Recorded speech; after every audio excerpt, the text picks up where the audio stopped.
in times like this, I can't announce every move. So I need patience, exercise patience with me. I have a lot of great things happening. I can't, usually I just tell you what I'm about to do. I can't say it. I can't say it for more than one reason. Okay. Anyway, um, listen, it's only, as I said, it's only one person we've ever seen come back from the dead. That was Jesus. Okay. So it's only so many times we could have a funeral for this nigga. But we are going to just bask in the fact that, there was at a moment in time, and this is why I speak so very directly, and I speak directly to him. There was a moment in time where that ego, it didn't feel like that. That ego had everybody shook. And your peers are watching me, and they're like, they're like, oh my God, no way this has happened. They think this is ridiculous. But I'm doing everybody a favor. That ego is gonna come down a little bit and a little bit more. Okay. We all have an ego, but it has been just too much, including him. Also, I'm gonna tell that little fool what fatal move he made. The moment you thought this years ago, academics is like some peon platform I just step on and crush. In your own words, I got bitches with more followers than you. I know you're not saying that today. Okay? I know you ain't said that last week. I know you haven't been saying it in the last 2 weeks. Matter of fact, I've been selling 6,000. I don't think, matter of fact, I think I've been ratioing you every single time on Twitter. I don't think you're saying that, period. But it's a lesson I'm going to teach you, and I'm not done yet. Okay? Yeah, we're not doing the whole Meek Mill thing. I'm gonna handle him pretty much like 45 minutes to an hour, and then we're gonna move on a lot of other topics to talk about. Again, I actually do have a hectic schedule in the next coming weeks. Um, Again, I can't announce all those moves, but I am glad you guys are here with me. Okay, shout out to everybody who's on the King Academics page. If you're on Rumble, what up? My bad if you guys are a little bit late to the party today. Okay, if you're on the Academy page, of course, the Facebook page, what's up? And of course, my Twitch people, what up as well. Now, let me tell you this, man. I've never been a bully. For people to know this, I've never been a bully. But I do think it's at the point with me and Meek Mill where intellectually, you might be able to make a point that I'm giving him a wedgie. Intellectually. Not physically. None of that. But I'm dealing with the nigga he's the first nigga I've ever ran into with negative IQ. If you could pick the worst, if you gave him a multiple choice test, which would be the best tweet to tweet in response, and in this climate, he would pick always the wrong option. Even when there's an option that just say all the above. He might even pick all the above and it's all wrong answers. He's that dumb. So I can't really bask in, some of the, theatrics and some of the laughter that we're about to have because we're not dealing with someone who's even all the way there. Okay? So intellectually, this is not even a fair fight to begin with. Okay? Let's be very clear. I've thought 20 steps ahead. He's still over here like, off a perk 30 going crazy on his phone. He barely could even type. Regardless, you got to realize I studied the 48 laws of power, the art of war, many other strategic, above the shoulders type of chess playing games for moments like this, except I'm playing with someone who I don't even think he understands the board. Literally, there's a picture of him playing, or what he thinks he's playing, checkers on a chessboard. Don't believe me?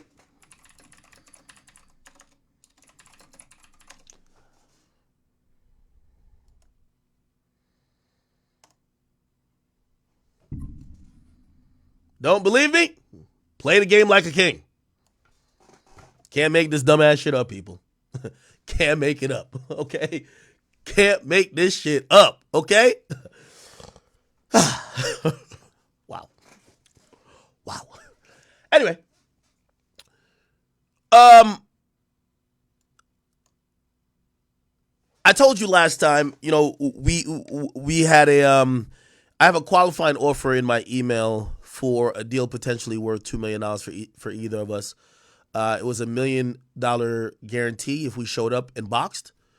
celebrity boxing. I think the guy name is Damon Felder. I can't remember his name. I might be fucking up his name, so I don't want to do that because he seems like a very generous guy.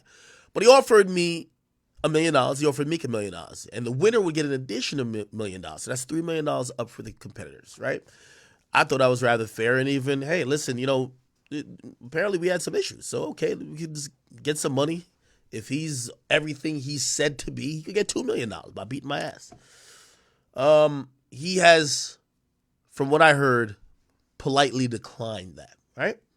Now, I'm going to make an example out of him today.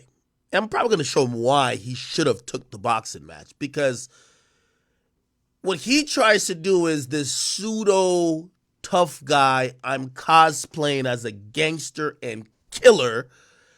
And it's usually worked against everybody who, as they would say, ain't like that. And I'm one of those people who ain't like that. You're right. Except we don't believe it anymore.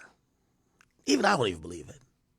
The bunny hopping, the half a brainness, the balling when you get sent to jail for doing a wheelie, the run around. It doesn't seem like the guy that I need to be scared of. But yet he gets on Twitter, puts out 50 threats a day. Today, ladies and gentlemen, I'm calling on the people. Today, yes, this is a call to action of so to speaks. I even have a monetary award for it.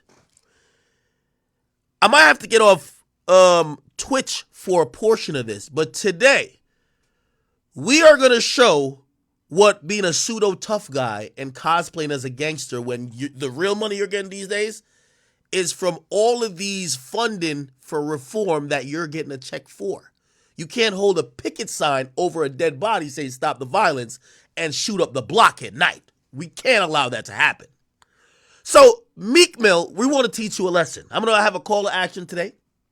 I got money involved for y'all too. That governor that he was sitting next to crying like a fucking baby.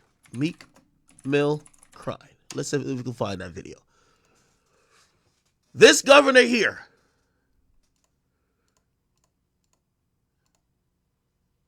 Hold on. Let's find it. You all right? It's good, bro. We all grew up in the streets. And we try to be better, but they labeled us felons. Also, I'm going to tell you another reason why I'm doing this too. You see, when a nigga is playing both sides, I want to show him I'm better at being a civilian than he is. Remember, keep in mind for anybody who says, yo, Ak, you're doing too much. Remember, he called the governor, or the governor called him, and he told the governor, I'm responsible for murders. Well, we should probably tell the governor something our damn selves. So tomorrow, ladies and gentlemen, tomorrow, we gotta, and this is not doxing. The governor of Pennsylvania, his name is Josh Shapiro. He's the governor of Pennsylvania. He's sitting right here. I go out this Sunday. I'll show you him later in the same video where Meek was crying in. You're going to see the governor later on. Let me see. He's the guy right here standing to the right of him. He's the guy who's speaking right here. If you want to play civilian and tough games, we could play the civilian games. And we're going to do it like this. That office, which by the way is a public office, we're not doxing anybody. As a constituent of Pennsylvania, I have a right to call the governor and tell him something I don't like. I have the right to send him an email to alert him to something he might not know. We'll be doing that tomorrow, okay? That phone line should be blown the fuck up, and this will be everywhere. We're going to alert that governor of Meek Mill cosplaying as a killer and a gangster. He can't stand next to the guy who's encouraging violence when he's trying to have initiatives and go on speeches for possible re-election about stopping violence. We got to put an end to that today, okay? Sorry. We have to play how we play, okay? We just got to play how we play. I'm sorry. You can't be a better civilian than me because that's what I do. I vote, pay taxes, and I tell the governor when he's standing next to a low-life scum like Meek Mill. We're going to do it today. Anyway, we will get to that very shortly. But before we get to that, chat, y'all know I'm a non-violent person. He's brought violence into the situation. I'm a non-violent person. I wouldn't even say we could have boxed if he didn't kept using like these words of I'm gonna give you a combination, which I'm like, hey yo, my nigga, I don't want no combination from you. You might try to give me the same combination as you gave Diddy, but here's the thing. Since he didn't want to box, I have a better idea. I didn't even learn this one from the 48 Laws of Power. Actually, I kind of did. Chat, I did the most noble thing I think of could have done. So after eviscerating this guy's street cred, character, album sales, rap career for the last week and a half, Meek Mill finally realized, and this is, chat, trust me, he's learning. He's stupid, but he's learning. He realized the power of media. I always told you the most powerful thing in the world is media. It controls the flow of information, and it could also control the narrative. Okay? Trust me. He who controls information is always the most powerful. That's why I tell every artist, never beef with media. You need to utilize them. You can use them as a tool. You use them. Don't beef with them. Meek is retarded. He would never understand why I would say that. Now, I'll tell you why I say this. After eviscerating this nigga's entire livelihood, okay, and I've kept it above the belt. We're not bringing in women and kids. We're leaving that out. But after eviscerating his entire career, street cred, all that type of stuff, the entire Philly is down to line up to say, yo, this guy he ain't the king no more. Matter of fact, his best friend, did you watch the episode I dropped today? He said, Uzi's the king. He said, that nigga ain't the king. He keep flopping. I didn't say it. That's what they're saying in the Philly streets. By the way, make Philly great again. What I did want to say is that Meek finally came to his senses. This is when he realized that media has the power. Because he probably sat back and been punched in the air and said, how the fuck did this peon named Akademiks do all this to me? The whole conversation has changed. They're all clowning me. He finally said, the reason why he did it is because he has a podcast and I don't have one. So he said, I want to have a podcast deal. I have a lot to say on many different levels. If you have a podcast business moving slow, I can reverse it. From Meek Mill, I've always been my own media, and I want to join the culture of black media. This boy trying to intern as a media personality. Ain't that a bitch? The boy couldn't defeat me in the booth. Now he said he trying to podcast with me. Oh shit! Well, Meek, that's all you had to say. Now, this was an important win for me, people. Remember I told you about this boy's ego. You see, he comes from the school of thought that media works for the artist, and you could bitch them around, intimidate them, slap them up, jump them, threaten to kill them to get your way. That's how it worked when you're dealing with Hot 97, who needs an interview from you because you're the hottest thing, because that's the only outlets you had at that time. These days, my biggest flex is telling these artists, I make more money talking about you than talking to you. So I can sit here and keep talking about you, because after I do one interview with you, it's like, okay, was there more to talk about? You answered the questions. I could just keep talking about you every day. Think about it. Now, I see Meek trying to get over to the podcast side, and I realized I took this out of the book of Hove. This one was good. I said, wait, he's trying to podcast now? He don't want to rap no more. He flopped. Don't want to box. It's free money on the table. Now he want to podcast. Got you. Chat, I took this from the book of Hove. Here we go. Watch this, chat. After he said this, I big dog this little nigga. I said, yo, hold on. Cause, and this is why another thing with Meek is so stupid. How are you so rich, you have all these connections, and you still come into Twitter to ask for the most basic things? Boy, don't you got an agent? You know, if you really wanted a podcast deal, you could just hit your agent. Maybe you're with CAA. I'm with UTA. You know, if I want a book deal, I wouldn't go on Twitter and say I need a book deal. I would call my agent. Hey, Big Act needs a book deal. Figure it out. Call me back. They gonna get their percentage. I ain't gonna tell you what percentage they get off me. They're gonna make it happen. So when you see Meek Mill doing dumb shit like this, like I need a podcast deal, but he's tweeting it out, posturing. So he asked for it. I obliged. I offered him $1 million.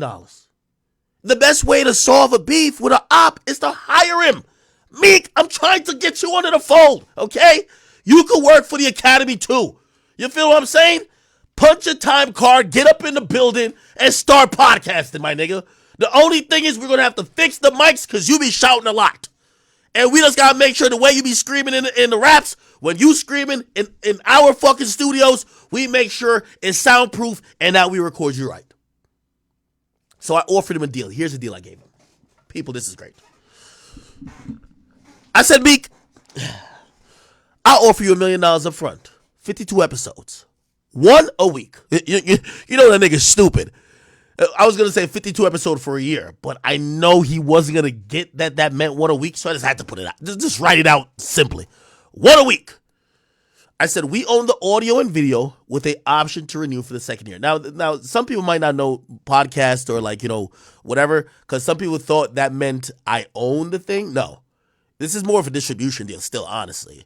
Right? We own the audio and video produced in the deal. That's how it normally works. Like, if I pay you to produce something, right? If I'm giving you $1 million up front and you produce 52 episodes, those 52 episodes we would own. You get what I'm saying? If you make other episodes afterwards, you own them shits. We don't give a fuck. So only the episodes you create in that deal, we would own. Just like and by the way, here's the thing too. Meek Mill, I know all your contracts from Atlantic. That's going to be my next trick. I'm trying to get it to put it up on the screen. Because all that big dog shit you've been talking about. From what I've heard, you've never gotten big dog numbers from your label. So me giving you $1 million deal when your first deal you signed for way less than $1 million. Boy, stop trying to act like a big dog, okay? This was a very generous deal. And I think Vlad even agrees. I'll get to him in a second. So I'm explaining the deal to y'all. And by the way, this is standard. This is standard. Just to let y'all know, I'm very transparent. Technically, like, for example, the Lil Durk episode. That was a episode that was made and released while I was under a deal with Spotify. Now, Spotify, they're cool. Like, Spotify, they're cool if I take my old episodes and do stuff with them, but they own them. Spotify owns those episodes. You did it under our deal. Any episode I do now, I own. You get what I'm saying? But why the hell, if I'm paying you $1 million, I wouldn't own those particular episodes? That's what I said. And what I mean by those episodes, that's what I said video and audio. Because in podcast land, they actually still look at audio only. So get rid of the video. Audio is a thing. Like, not to really snitch on nobody, but I like give you out the business game because this is why we bond, right? Like Drink Champs, they usually do 2 deals. Drink Champs usually has a deal just for their audio. And then they have a deal for their video that also has audio too. But the video is a whole different thing, right? So, I don't want to be too much like trying to, it's not even exposing other people in the game, but that's just kind of what it is, right? Me, I've never really done deals. I've only done one podcast deal in terms of me and Spotify. But any deal I would ever pursue, I wouldn't try to have 2 companies own the same thing. Like, hey, you guys get the audio or just the audio, and then these guys get just the video. I don't know. I like both of them going to the same place, right? Okay. So I said we'll own the audio and the video, and here's the great thing about it. It's a 1-year deal with an option for a second. By the way, the deal I'm offering him, I guarantee, I want any podcaster in the game to get on the mic and say that they could get this deal from anyone else. Nobody giving this deal out. Factuals. Not one person giving out this deal right now because podcast deals are over. Podcast deals are over. And I'm going to tell you why it's over. I'm going to give you a lot of business game here. And Meek, your stupid ass, I know you're in the back. Stay after class. We'll give you a little bit more business sense about what's really going on. So cool. So we're giving him a 1-year deal with an option to renew for a second. Obviously, we'd own the option. It wouldn't be like him because obviously he's just going to use our production shit, get lit, and then go get a bigger deal somewhere or try to get a bigger deal somewhere or go independent.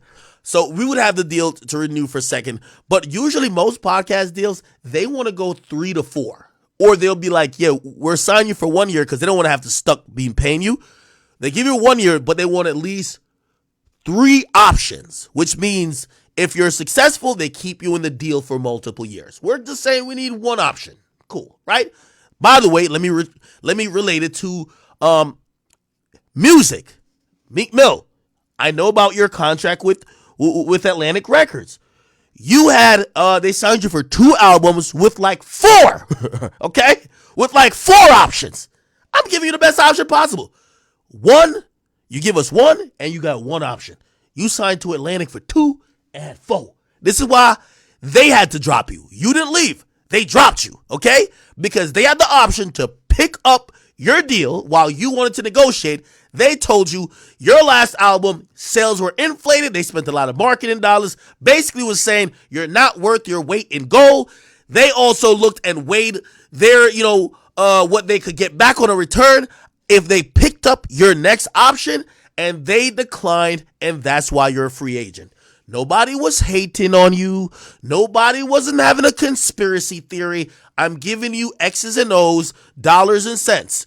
You, as a musical artist, was not profitable to the margins that Atlantic wanted, so they dropped you like a bad habit. Put it like this. I'm giving you $1 million. I know it says up front, which Vlad said, yo, good luck giving them up front. I wouldn't give him $1 million to sign. We would do literally, what's $1 million? It's about like $87,000 per month. We'd pay him $87,000 a month per month. You know what I'm saying? $87,000 a month. He could invoice every month or quarterly, whatever. Feel me? So, because you give a nigga like, I'm not giving no nigga who keep rapping about gambling, rollies, and cars $1 million up front. He gonna do 3 episodes and dip on my ass. You feel me? He's finesse the shit out of me. So we gonna pay him per month, okay? That's it, okay? Anyway, so I said with an option to renew for a second year, also, we're gonna bust down ads. So for people who say, well, $1 million is low, first of all, you can't get $1 million right now in podcasting. You just can't. You can't go out and get this deal unless, okay, and now I gotta say, by the way, they don't do these deals no more, unless it's exclusive. Nowhere in my deal said he had to be exclusive. Do you understand? Now, if I said I have the Academy app that your podcast would have to be exclusive to, that $1 million probably triples or goes up more, if you get what I'm saying. Because it's only going to be released via my platform. So I'm hoping anybody who's going to listen is going to come to my platform. You pay usually about triple for exclusivity. Triple or more what the market would offer for exclusivity. I'm keep saying this. I'm giving y'all the game. Listen, y'all never going to hear these niggas talk about this shit like this. They act like it's the boogeyman. But Big Ack is here. You heard me? So, because it's not a exclusive deal, that's why it's just $1 million, even though $1 million is a lot of fucking money. Now, let me give you one exception. Joe Rogan, allegedly, his new deal, he still got like $250 million, but it's not exclusive. He's a one of one. He's a fucking reindeer. He's a goddamn, what do you call it again? He's a fucking, he's a shooting star. He's getting the same money for an exclusive as he would for being on all platforms. And the only reason why he's getting that, not only is because he's Joe Rogan, is because he spent 3 years only being exclusive to Spotify. Spotify got a great return on that in terms of subscribing subscribing podcasters or not podcasters, subscribing listeners, and they drove the listeners so much that was good for them. They were happy with the amount of people he brought to Spotify. Second of all, and this is the other part. This is why they're open with him putting back his shit on YouTube. About a year and a half ago, Spotify, they start boosting up their ad sales department. And once they got into that heavily, they realized that Joe Rogan was the single biggest driver of ads. They were selling almost TV rates for his podcast. Nobody else. But these niggas, as soon as you hear these niggas say Blue Chew, they get $1,000. I'm telling you, this is a fact, okay? They get $1,000. As you hear these niggas, yo, hey, your dick don't get hard? Get this Blue Chew. $1,000. Not saying it's a little, not saying it's whatever. $1,000. That's it. If Joe Rogan was supposed to read the exact same ad, at least $150,000 per that 30 second. Actually, I forgot where I saw his rate at for a 30-second read. Wild amount of money. This is just to showcase the difference between your local podcaster and Joe fucking Rogan.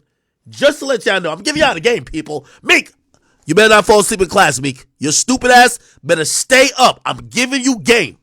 Okay. Right. So, what they realize is that, by the way, also, I'm very honest and open. And I seen this on a Verge article, and I could tell this was the thing. Even when I was at Spotify.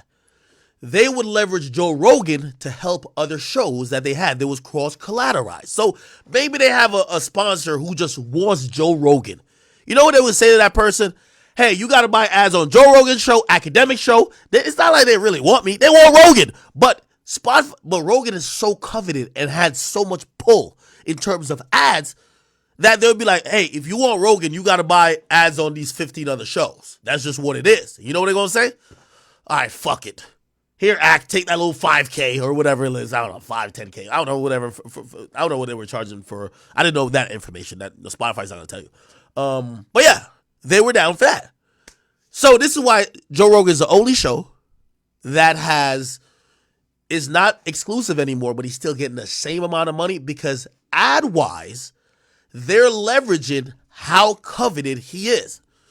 Which means now that they let him be outside of Spotify, his analytics has now increased triple at least.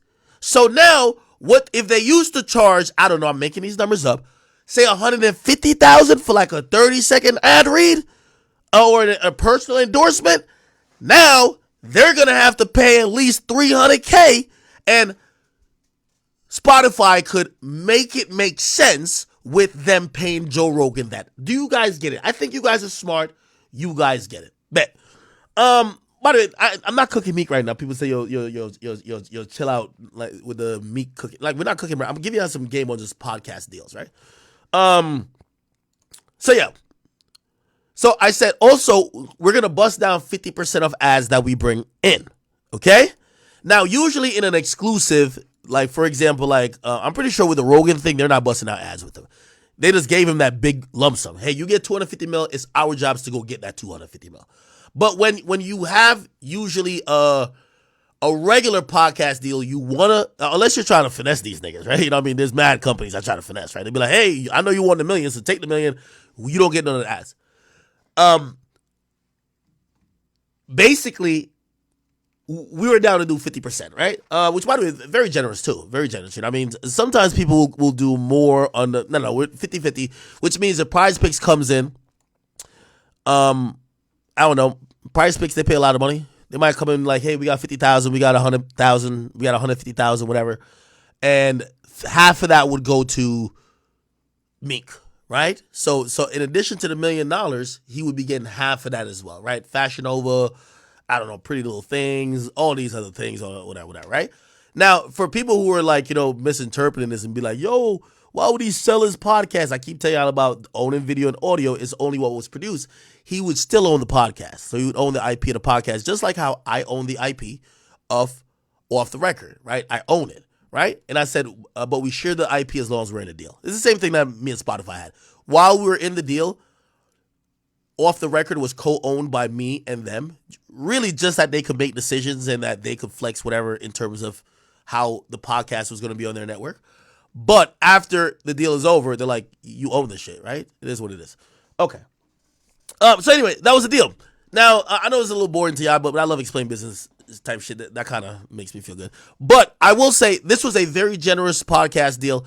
But of course, Meek the Dunce, even after I offer him such a lucrative deal that I'm telling you, you can't get on the market right now because these days people are willing to give you ad incentive deals, which is all based on the ads, but guaranteeing you this amount, especially for a non-podcaster or someone who doesn't have it established, you're not going to get it, bro. You're just not going to get it.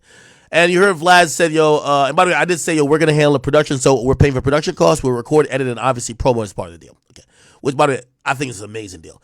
Vlad says, good luck giving someone $1 million up front and expecting them to do a job. That's true. They've never done for 52 weeks straight. He says Spotify tried to do the same with Meghan Markle and Prince Harry. Yeah, that is true. Anyway, okay. All right. Okay. Now,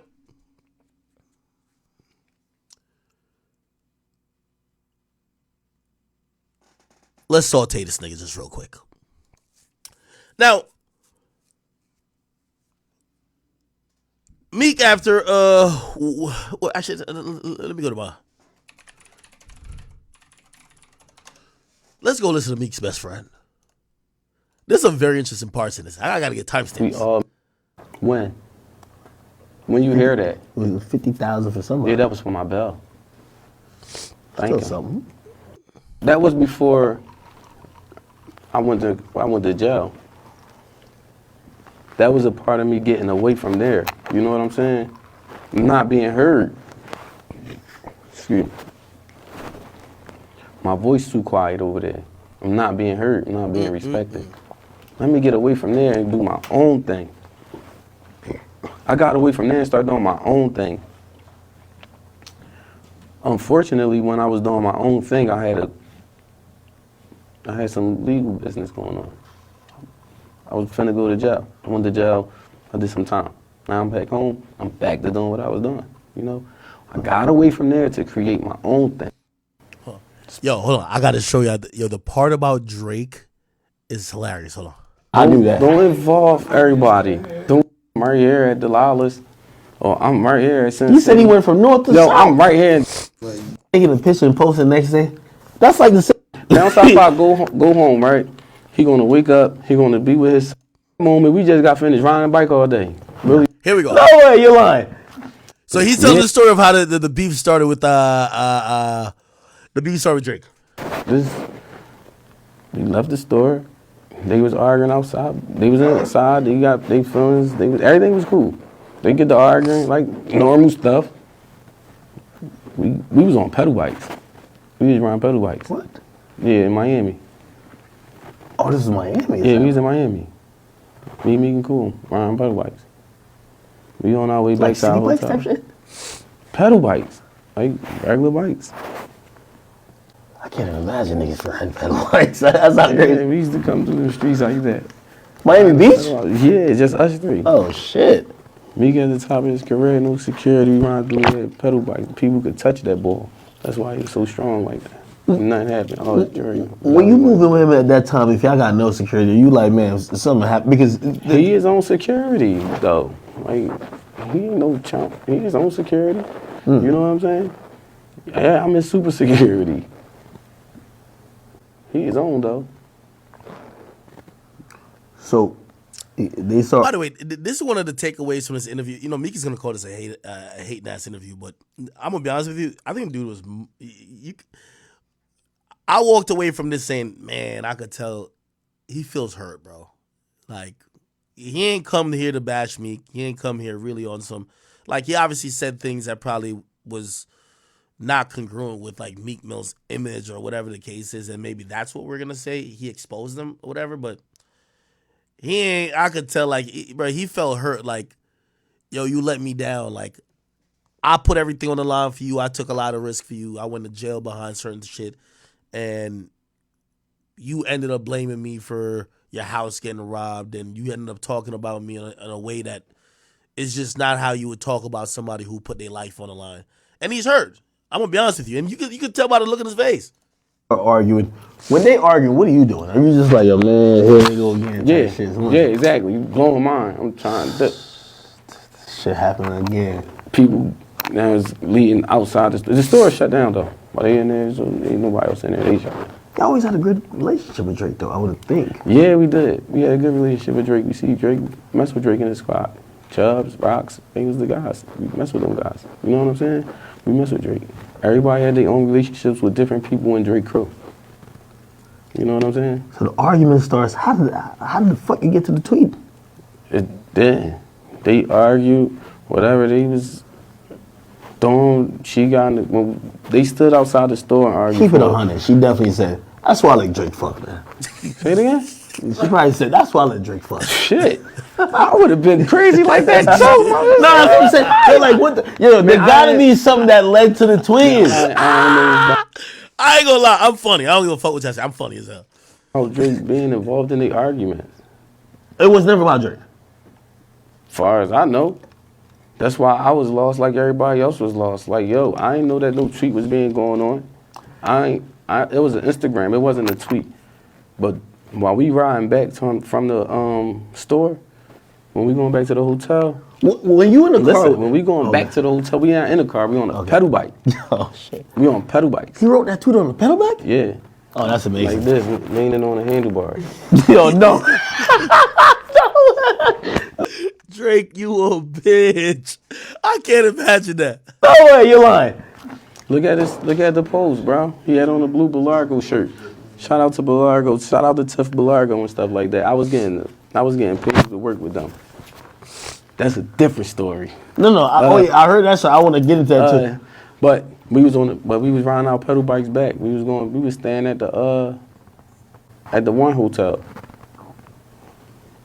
We riding back up. Me and Coon first, I'm second. I'm trying to stay close to me. He playing the back. I'm trying to stay close and pay attention to what's going on. And he riding, he just doing this. Phone dead. Coon phone dead. We been out all day. We get to the hotel, take him to his room. Me and Coon go to our room. Is he drugged up? Is he liquored up? No. He's sober. Yeah.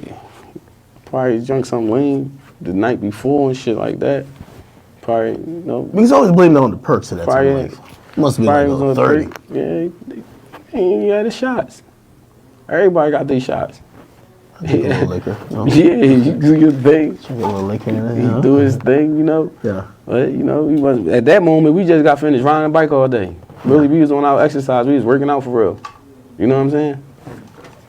We did our thing. We riding back to the hotel. We ready to get dressed. We ready to go out, chill, whatever we ready to do for the night. Our daytime was over. I get to the room, Coon gets to the room, we plug our phones up on the charger. As soon as they come back on, they're like beep, beep, beep, beep, beep. All these messages. Everybody calling. Yo, why are you letting him do that? Do what? The hell are you talking about? So he wasn't talking me out about it. Man, fuck this nigga Drake. Man. No, man. You gonna hear me? We get back and we get the phone calls like, yo, why did y'all allow him to do what? What the fuck is y'all talking about? What did he do? Go to his page and see this. I go to his page, nigga done posted up a whole long ass story about this dude. And I'm sitting there and I'm reading and I'm like, yo, what the fuck transpired between him and Cuz? Like, what the fuck happened? I walk over there to Cuz' room. I go back to his room. Do that for me. Sitting there like, it's done. It's done. Fuck it. Fuck him. That's what it is. Did it? All right, cool. We got to stand on that. Now, whatever happened, happens. That's how it is. Damn. How the fuck you do that? Yeah. Yo, there's some very interesting parts in it. He talks about Nicki. He talks about, other people around. He talked about Karen. I got to hit Karen Civil because I meant to hit her because I know her name came up in this. He used to date Karen Civil at the time. And you got to realize Karen Civil is like she's Olivia Pope of this industry, right? And I guess, according to him, Meek was telling him, yo, you got to stay with this chick because this chick is going to make sure, like, we're good in the game and blah, blah, blah. Anyway, yeah, you guys go check out the whole thing, man. I want to see what you guys kind of like, what's stuck out to y'all. I'm not going to sit here and watch the whole thing. If there's, somebody says Karen Civil from the Joe Budden Network, if that's only where you know Karen Civil from, you wow. Karen Civil, used to work around Dipset back in the day. Karen Civil, basically, I think the biggest or the thing that kind of catapulted her into a really powerful position when she brought a lot of artists who never been online. So you gotta remember, like, she's been around that long. She was that face for them online, or who managed their online shit. Like, first of all, like Wayne and them was never on Twitter, they never knew about websites. And she was the person that was dealing with that. And then Wayne went to jail, and she was like the front line for a lot of handling his shit. Obviously, she worked with Nipsey afterwards. Yeah, now Karen, that chick, I ain't even gonna lie to you, you can't even play with Karen. Truth be told, she's been in this game a long time, moves really savvy. She's super respected, super respectful, and they were dating. Shit, I ain't gonna lie to you.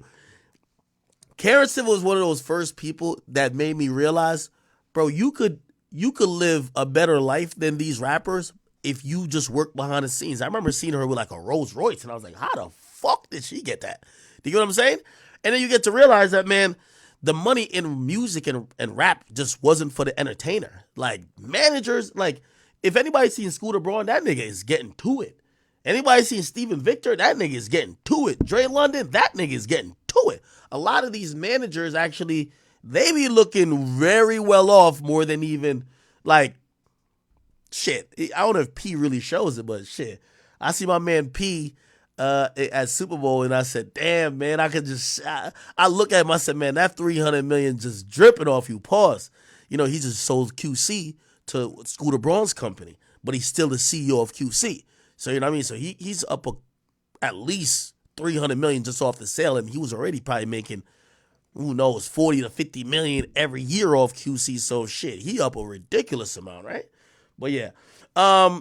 So that's who Karen Civil is. He speaks about that. He speaks about the Nicki stuff. He speaks about the dynamic. He speaks about how Meek used to just basically give niggas, which I thought that was foul. I don't know if maybe I'm looking into it too much. He said Meek would give people DC chains, like Dream Chaser chains, and then just take them back at the end of the night. And I think we're used to, especially like even with the King Von situation, he bought chains and gave it to people like, hey, this is a gift to you. Apparently, and this guy even said it, he said, bro, we weren't really getting paid. Like, things went kind of crazy when we're not really getting paid or compensated, and we got to do other things. Some people started selling pictures. Some people started whatever. And I do believe that kind of led to like the Chasers moving and breaking up a little bit. Because, yeah, if I'm not paying my wolves and then my house get robbed, of course I'm going to think my wolves robbed it. Because I'm like, how the fuck they knew how to get in there? How the hell they knew we was there?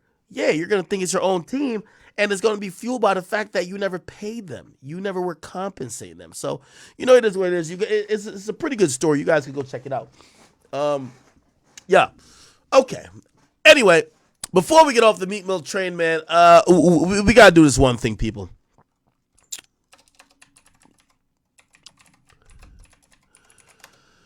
We got to do this one thing here, people. And I ain't gonna lie. Twitch, I love y'all, but I don't want Twitch to hit me with no warnings for this, even though this is a public office, we're about to do this. All right, so I'm gonna get off Twitch for 1 second. Twitch, I'll get back.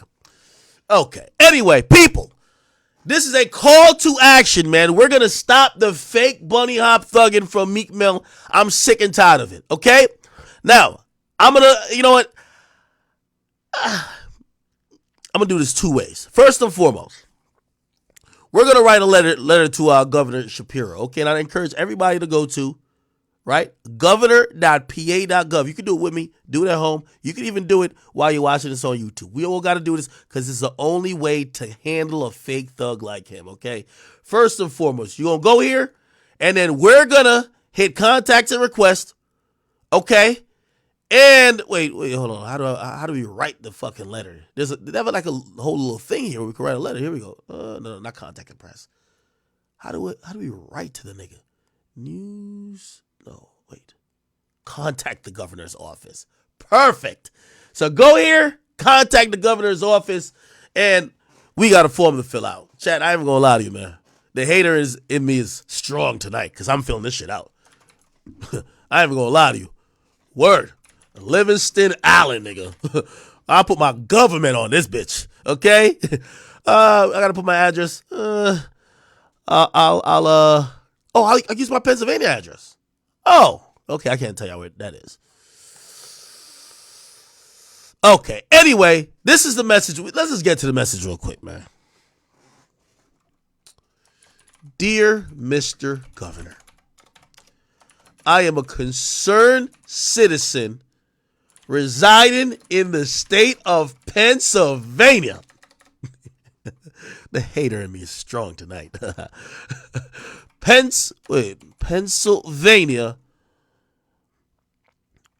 I'm a concerned citizen residing in the state of Pennsylvania about the individuals that you choose to surround yourself with, given your stance on anti-violence and also reforming the prison system. This is going to be a lot of hate. Chat, we're going to have this that you could copy and paste. Well, actually, no, send your old letter because I don't want them to think this is spam. Send your old letter, but it should be around this, okay? Now, here's where the Google comes in. This is going to be one of my finest work. Charleston White, I know you'd be proud. Here we go. Pennsylvania Governor Meek Mill. We gotta figure out when it happened. Here we go. Oh, also we're gonna hit up this news site too because we need to get an interview with them too. Okay, Philadelphia. Okay, great. We just wanted to know when it happened. Okay, he signed 3 bills into law. They aim for criminal justice reform. Okay, here we go. Independence Mall, where he signed. I need to know what bills. Josh Shapiro signed 3 bills. Independence Hall, prison reform. We gonna get him out of here, Chad. I ain't gonna lie to you. No more fake thugging. He listen. For anybody who might, number one, it is kind of hate, but I'm gonna be honest with you. We can't have a guy who's cosplaying as a gangster in the daytime, and as a reform activist in the daytime, and a whole killer who's spinning blocks, spraying up cars with switches, and copping Dracos. We can't have the same guy doing both. You got to pick a side because just like I can't be a thug and a civilian, he can't be an activist and a thug. I'm sorry. Can we force him to pick a side? We're gonna force him to pick a side today. Okay, here we go. No. We gotta find the reform. Here we go. Is this?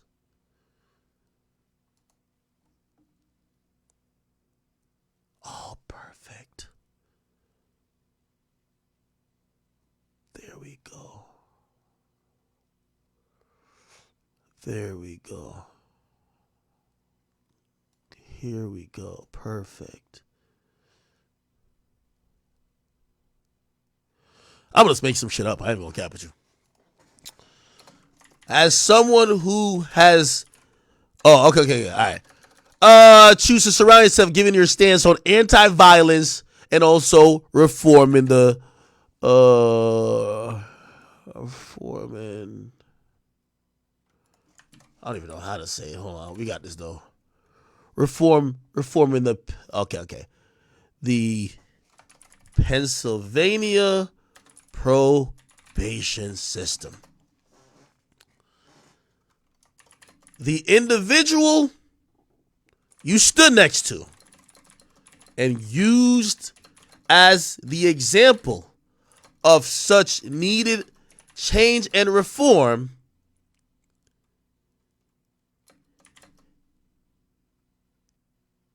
is a menace to society. I'm sorry. I ain't got no other way to say, bro. I ain't got no other way to say, Chad. I ain't gonna lie, dog. I ain't got no other way to say, bro. I ain't got no other way to say it. Recently, no. Wait, no. I got to make this shit spicy. Hold up, let me see.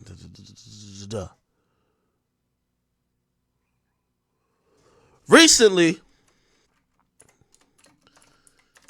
he's threatened to either have killed or harmed. Meek, I told you. I tell way better than you. You told that nigga on the phone. We about to tell him with 1,000 emails.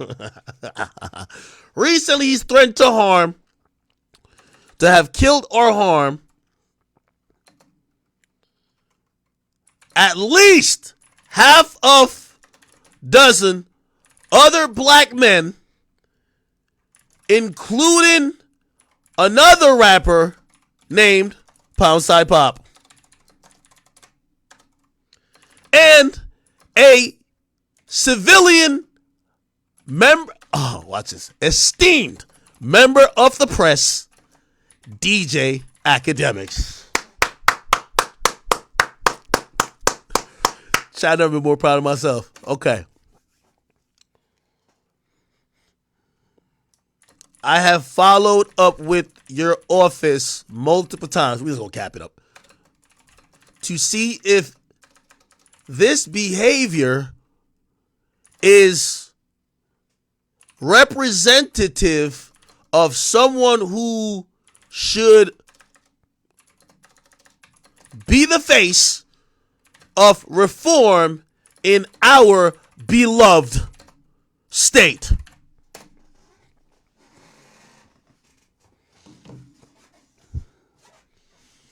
One more I need to add to this shit, chat.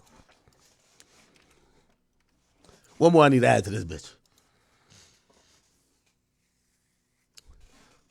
I have screenshots and videos proving, screenshots, videos, and tweets. Y'all used to be going crazy in college, like typing up essays. Like, yo, teacher said give me a 131. I knocked that shit out in a bit. You feel me?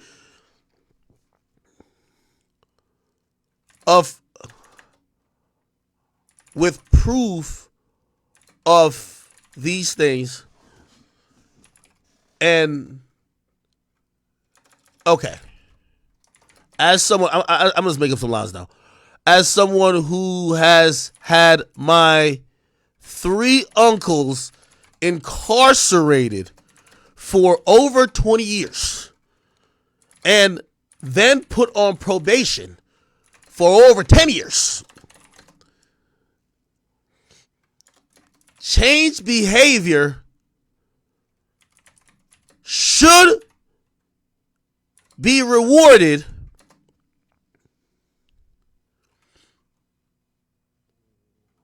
Y'all gotta help me write this shit, chat. I ain't gonna lie to you.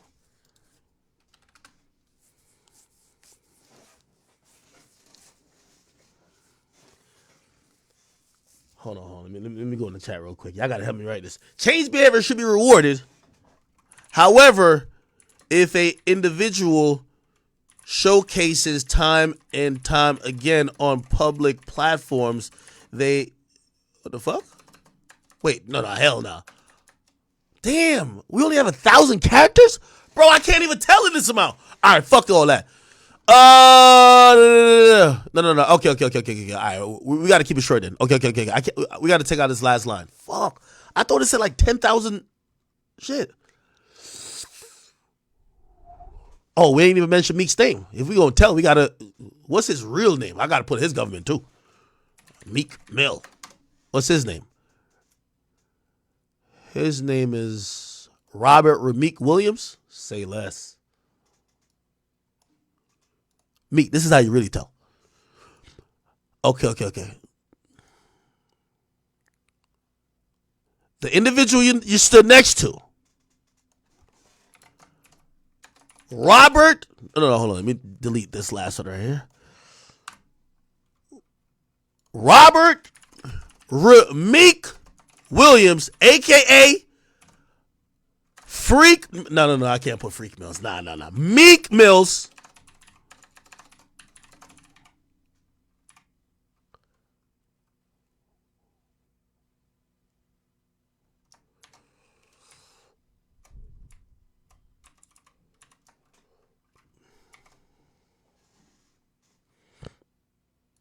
There we go. And use it as an example of such needed change and reform is a menace to society. Recently, he threatened to kill or harm at least a dozen other black men, including rapper Poundside Pop and a civilian, an esteemed member of the press, DJ Akademiks. This is concerning to me.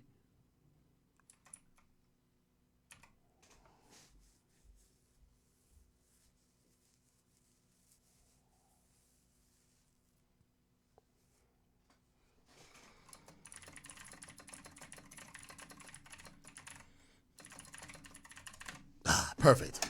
There we go. All right, chat. Listen, let's read it over real quick. Dear Mr. Governor, I'm a concerned citizen residing in the state of Pennsylvania. No, okay. This is actually a run-on sentence, ain't it? No. Yeah. I don't need to put residing because I think you got to put your address above. I'm a concerned citizen inquiring about the individuals you choose to surround yourself with, given your stance on anti-violence and reforming the Pennsylvania probation system. The individual you stood next to. Okay, when did they sign that bill? Because I want to put the date that they fucking, you know what I mean? That he could know what the fuck I'm talking about. It was at Independence Hall. Is it here? Okay, yeah. December 18th. You're right. Okay. Sorry, so again, the individuals. These two. On December 18th. 2023. Robert Rameek Williams, a.k.a. Meek Mill.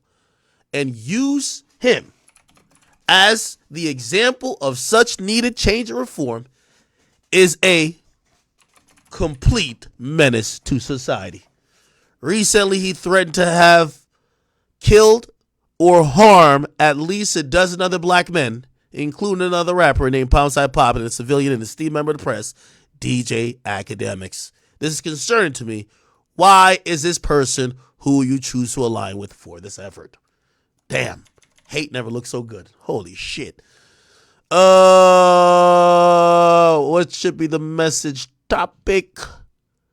Here we go. Correctional services, criminal justice.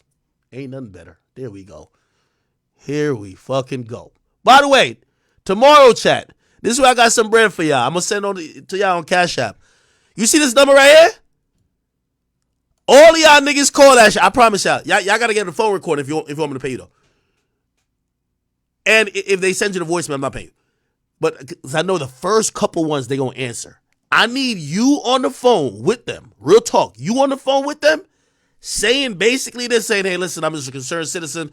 Yo, you know, I'm seeing a lot of things online. I see a guy who was sitting there with the governor talking about anti-violence, also talking about prison reform and probation reform. Basically, he's online threatening to kill all type of people, talking about he got switches, Dracos, all type of stuff.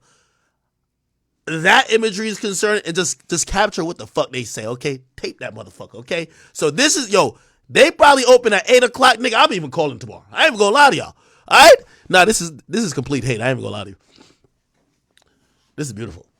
Okay, let me just put in my PA address.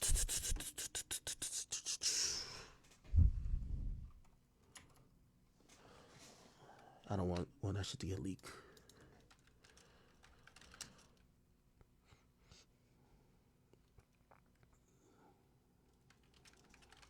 Actually,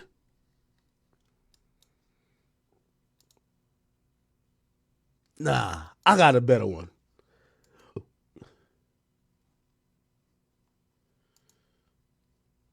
Okay. Wait, where is it? Where is it? Fuck.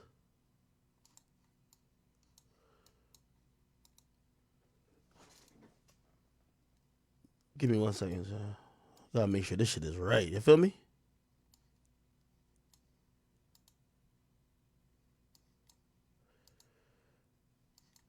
Wait, why is this like that?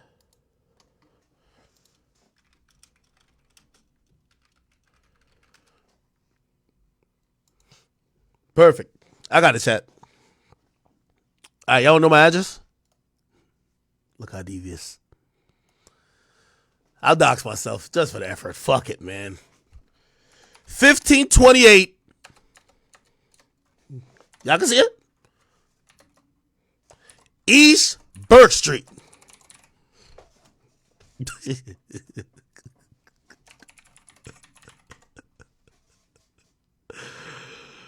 Oh, man. 19125. Let's see.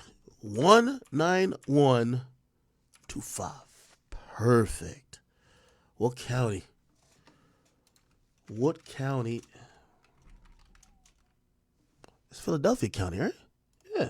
There we go. Okay.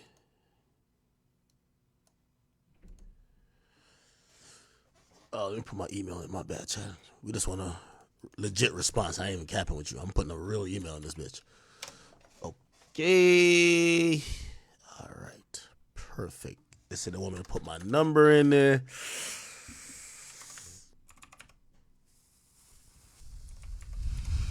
Okay. All right.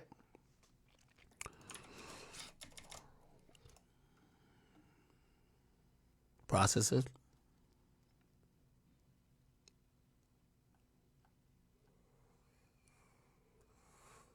Perfect.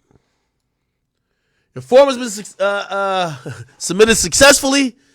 Chat, listen. Tomorrow, please call this number. We gotta let the governor know about this fake thug online, man. We sick and tired of it, man. It's been 15 death threats in the last like 4 days, bro. We sick and tired of this nigga, man. We gonna have to take his phone, put him back on probation. We gonna have to do something or get him off the reform team, okay? Don't put him back on probation, okay? I'm not that much of a hater, but get him off the reform team, okay? I'm sorry. We can't have this type of guy. You know what I mean? Basically, fake thugging 1 minute and then gangbanging the next. We can't have it happen, all right? Okay. All right, people, enough Meek Mill shit, man. Please go watch that interview. We got Quilly coming up next. And salute to everybody from Philly, man. Make Philly great again. All right? By the way, again, there is, for everybody who's in Philly who's going to see this part, there's a bigger effort as well. Unfortunately, Meek was a hater for a lot of these people. I know you're going to be like, I have your axe to grind. Bro, the goal in this, and I told Dean this today. I said, today you got the internet lit. Everybody's looking at you. Okay? What I want you to do is whatever you felt like wasn't getting that attention from Philly, let's funnel it there. And I told him, I said, yo, send me some shit when I repost pieces of this interview on my main page. I want to post what you want to promote, whether it's another artist who was never getting that shine. So there is a point to this too. So whatever attention that comes from this, we're trying to funnel it to some artists who probably never got the attention. And it doesn't have to be, those artists or whoever don't like me. It's just like, no, this is still about Philadelphia at the end of the day. Okay? All right, people. Let's move on. We should talk about like Sexy Red and Aiden, but it's not really want to talk about it that much. Okay, let me see what else been going on. Yo, the Boosie and Kanye thing has been kind of like wild, right? So essentially, Boosie dropped a video today, and he's been kind of responding to Kanye, who essentially kind of like, he was basically saying, I'll play the clip. In the Big Boy interview, he said he's responsible for every type of style, including Thug, including Future. He said he's responsible for other things as well. Drake's and everybody else. And, obviously Future ain't gonna say nothing, even though, by the way, I do think he got a good point about the Future thing, because at first I was saying it was ridiculous, and I think the sound, no. Well, not the sound, but like the type of shit Future does, no, because Future's like, but allowing that sound to exist, we gotta give Kanye the credit of breaking down the barriers that allowed those things to even get an ear. And I think that's where he's going to have that inflated ego. And I got to give it to him, because without him wearing that pink polo and without him also taking a leap of faith and start to explore certain different type of music and not only just doing the boom bap sample type of records, we probably wouldn't get a lot of these other type of styles or genres accepted. I'm not saying they created, but accepted. And let me see if I can go back to what he said. I can get his own words. This is what he said. By the way, let's get back on what do you call it again? On Twitch. Here we go. Game. I am, but not under Lucian. And saying I invented every style of music of the past 20 years. I created the genre. I created weekend genre, Trav, Drake. You know, I'm going ahead and say With All Love, Future and Thug also, because the Auto-Tune album. 808s. If you think about it, no one think about it. Everybody think about Trav, Weekend, and Drake, but no one thinks about Future and Thug also, the Auto-Tune album. Now, everyone, they added what it was to it, but here's a new genre. It's called Making Your Own Money genre. And of this music game, I am, but not under Lucian. Okay. And saying I invented every style of music of the past 20 years. I created the genre. I created weekend genre. Okay. Trav. Okay. Trav definitely. Drake. Drake, yeah. You know, I'm going ahead and say With All Love, Future and Thug also, because the Auto-Tune album. Okay. 808s. If you think about it, no one think about it. Everybody think about Trav, Weekend, and Drake. Okay. Anyway, when he said that, Boosie just came out and would just be like, yo, I think Boosie was like, yo, what this nigga talking about? Like, you know, he didn't create basically what, you know, his type of genre is, right? And let me see if I can find Boosie saying something. And then basically Kanye coming out and saying, all right, yeah, let me amend that. No, I did not create. Okay. He said, this is what Boosie said. Boosie said, not all genres, not every style, not Boosie music. You can't relate to nothing I rap about or your music. Nobody listens to Kanye in the projects or the trenches. I'm going to go ahead and say it. My people don't relate to you. Okay? Okay. Then Kanye corrected himself by saying, I just saw that Wipe Me Down was made in 2007. I take no responsible for whatever that genre would be called. Yo, that is such like a shady comment. He said, yo, I take no responsible for whatever the fuck that is. It's almost like he's calling it trash. You know what I mean? He's like, I take no responsibility for that bullshit right there. That's he said, I take no responsible for whatever genre that would be called. Now, I ain't gonna lie, that set Boosie off, man. Because Boosie then came back and said, the genre of music I make is called Boosie music. It makes you cry, it makes you smile, it makes you dance, it gives you motivation, it makes you think. It really raised people. I really raised people through music. It's real heartfelt music. No rapper has raised more street niggas than me. Is that true, people? I thought Gucci raised a lot of people. I don't know. Okay. What about Snoop Dogg? Maybe not. Okay. I make music that makes you feel like we grew up in the same house together. Wipe Me Down is not a genre of music. It's a song. 07. What? I was almost a decade in. I've been putting out this real heartfelt shit since 98, 99. They just don't give real niggas flowers no more. But I give him to myself. Legend, okay? Now, after that was said, he got back on live and said this. How many rappers I raised out there, bro? Like, who don't give me my flowers? Everybody quiet, bro. They don't want to be looked at. They don't want to be on my side and be looked at like you supporting Boosie. That's what I be thinking it is. But they'll give Kanye his flowers, people like that. But Boosie, you know,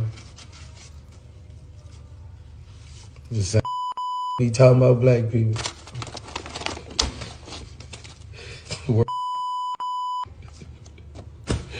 This word. This call this he is white. Ain't nobody raised more mother than me, bro. Not just most of the street athletes.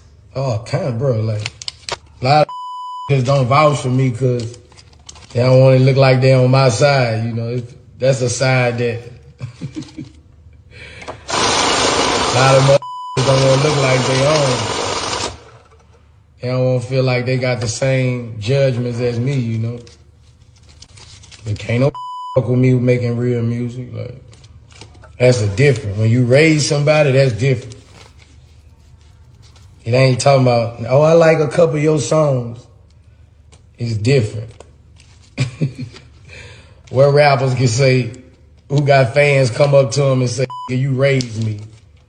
That's different, bro. I mean, if you real these days, people hate on you. Like, people don't like when you real, bro. You know how many rappers are? Okay. Now,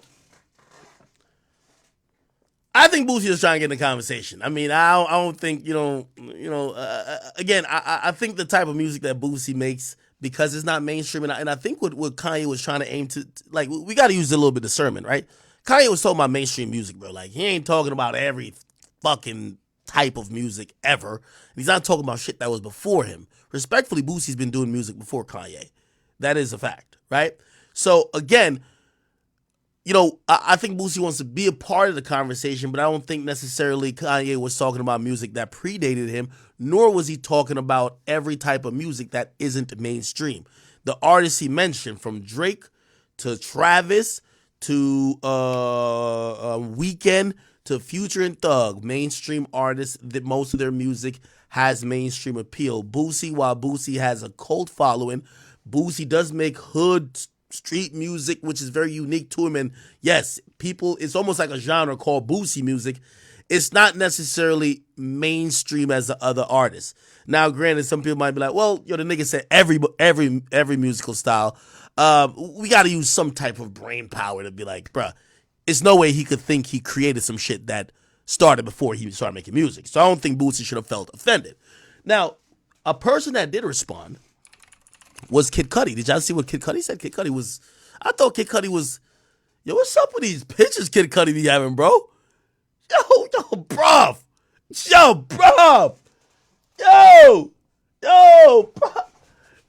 Bruv. Yo, come on, dog. Yo, what are we doing right now, bro? Bruh, what we doing right now, dog?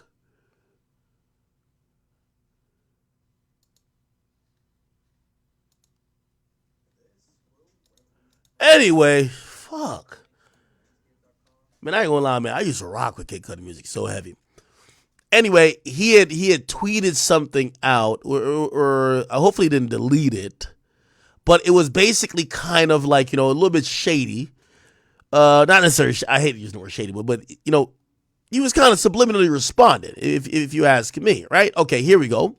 So remember, Kanye said he really just created everything, and then you see Kid Cudi, he tweets out an article. And let's read this article. We could probably, actually, I think that this is a Wikipedia link or something. I don't know. But it's citing actual articles. It says, acute and often destructive ways, Kid Cudi's sound is what inspired and led Kanye West to create his cathartic 808s and Heartbreak album in 2008, with West later stating that he and Cudi were the originators of the style, kind of like what Alexander McQueen is the fashion. Everything else is just Zara and H&M. Let's actually go find that. By the way, keep in mind, we're calling the governor tomorrow. We got to get Meek Mill off the campaign trail. That's a fact. Okay, let me see. Let's look that up. Everything is Zara, H&M. Alexander McQueen, Kid Cudi. We're gonna find. Okay, here we go. We want to find the original article. Okay, yeah. So 2018. Okay, Zara. Okay. Here we go. After those sessions, Kanye excitedly told Complex.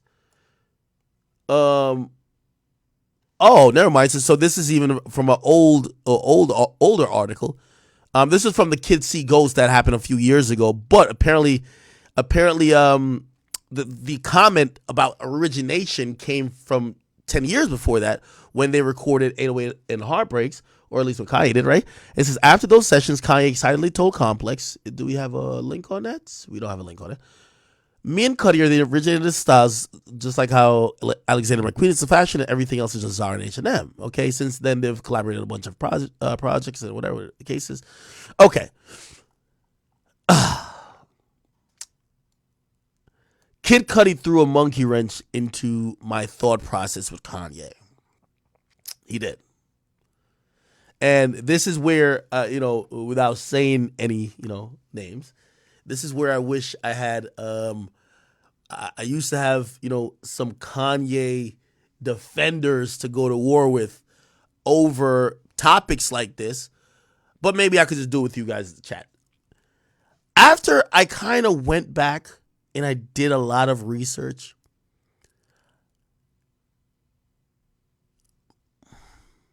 chat, I think Kid Cudi is the guy. Hey, hear me out. Now, Kanye is a more successful, better artist overall, bigger innovator overall. But most of these styles that Kanye took credit for in that interview really came from Cudi. Kanye worked with Cudi and adopted them. He adopted them and made them mainstream, and Kanye's responsible for changing the whole state of music or the sound of music, but did he come up with those himself? I can't say he did, people. I can't say he did. I'm gonna be honest with you.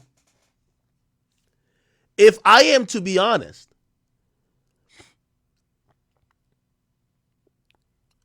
Kanye West's ingenuity, it's never, and I'm not hate to describe him because I love Ye. It's never like, oh, he's the actual person that came up with it. He's usually the person bold enough to say, this is what it is. You get what I'm saying? Like, he's been someone who's, I gotta word this right because I don't want people to be like, oh, like you're taking credit from him.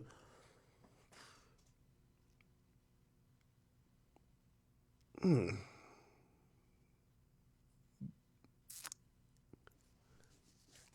trying to.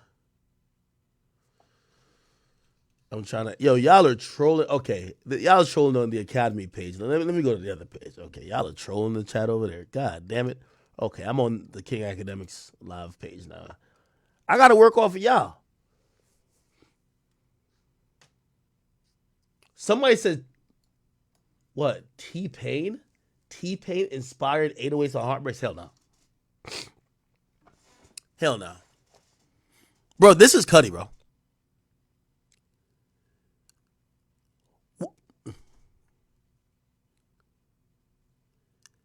Okay. Hopefully you guys don't take this wrong. Kanye West's genius is really comprised of a bunch of other geniuses that Kanye West has almost helped power and fuel, but also in reality, he rode off into the sunset with their creation, if that makes sense. Don't kill me. Don't kill me. Do you get what I'm saying? Kanye, while he's always been bold with what he presents, and he's always broken the mold of mainstream, like the mainstream fabric, we can't act like he's the one who's creating this from his mind.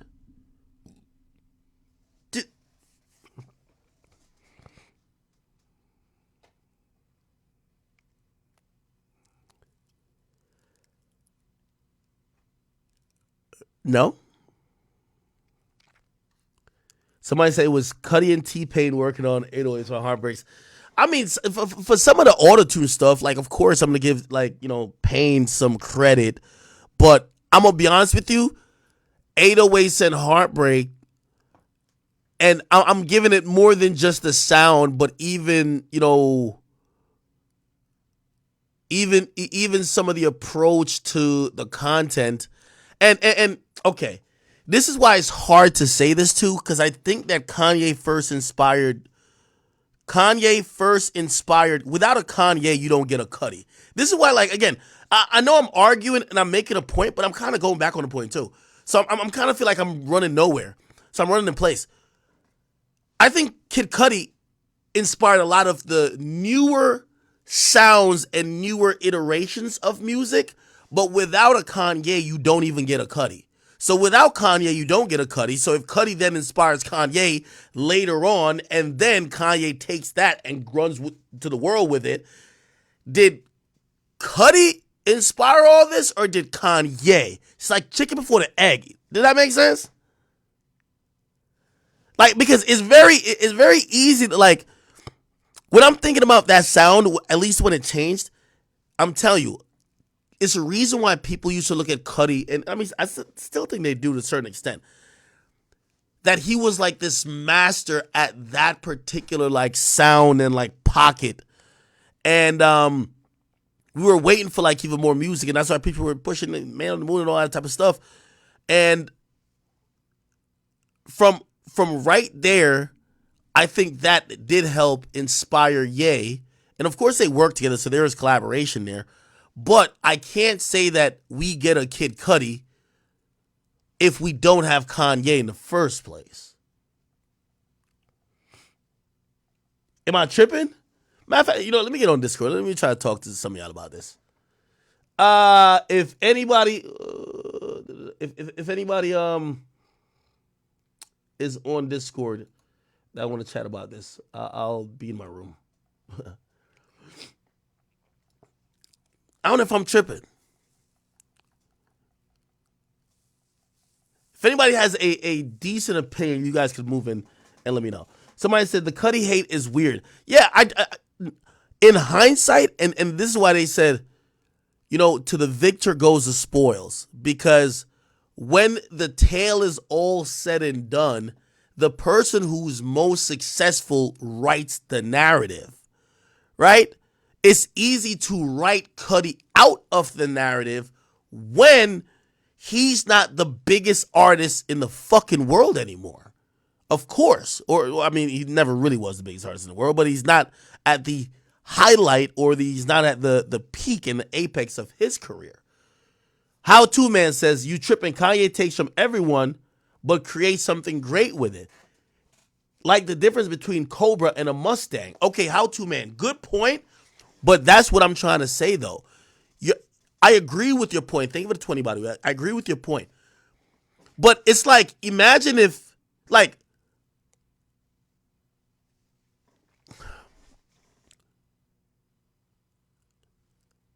Kanye's Elon Musk, right? Is Elon Musk the motherfucker who's creating all this shit? No, motherfucker. Like, there's smart guys that he probably employs that comes up with shit. My thing is when someone just unilaterally just takes credit for being the only smart, innovative person without passing the ball. If you understand Kanye's career, you should know that his art has always been a product of tons of geniuses behind him. That's a fact. Whether it's 808s and Heartbreaks, whether it's motherfucking My Beautiful Dark Twisted Fantasy, whether even going back to even College Dropout, Late Registration, Graduation, there was always other geniuses behind him that helped power those ideas. Great. Maybe he was the one to execute and to bring it to market or whatever, but when you hear him in this realm where he's on some shit like, yo, it's just me. No, it's not just you. I guess maybe that's my biggest problem. He takes credit as if he's the only one. If you're gonna take credit for Travis and Drake, I should hear Cudi's name. I'm sorry, I should hear Cudi's name. Cudi was cut without Kid Cudi. We don't get a lot of that. I'm sorry. Check-in report. Think of it 5. It says, Kanye kicked down the door for Cudi. And that's what I was trying to say. I felt I'm running in place because you know the sound that we were talking about. That little emo type of wave that eventually became popular. We got from The Weeknd and Drake. Say You Will, even though that came from, 808s and Heartbreaks. Like, before that, that's Cudi. That's Cudi influence, right?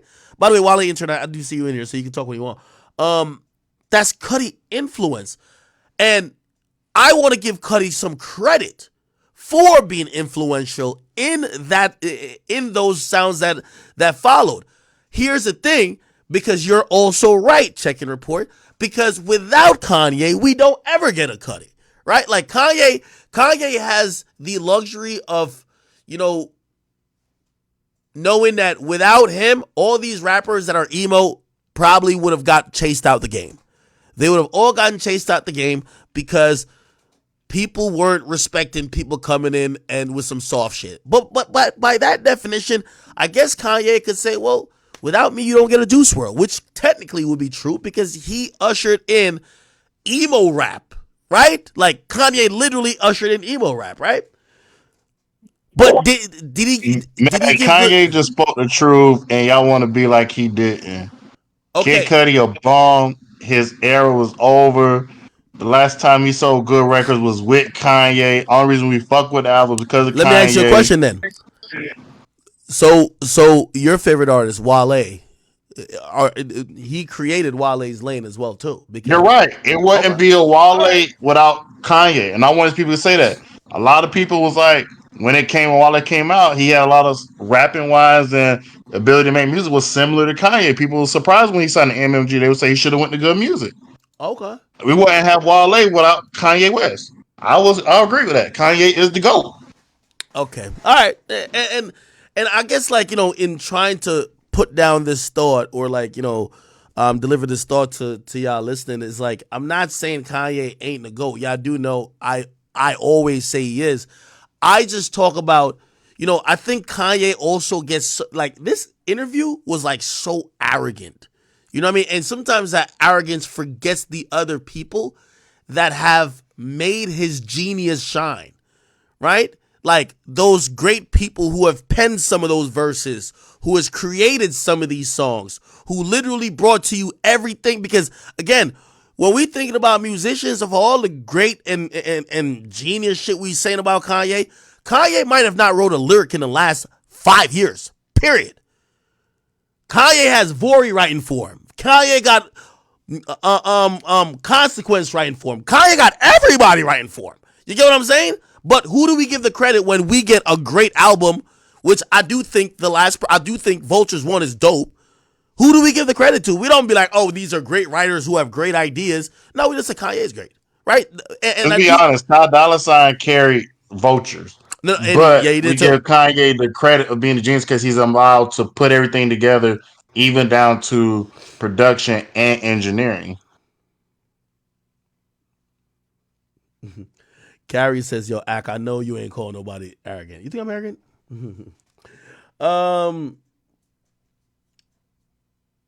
Somebody said Kanye's an actual artist.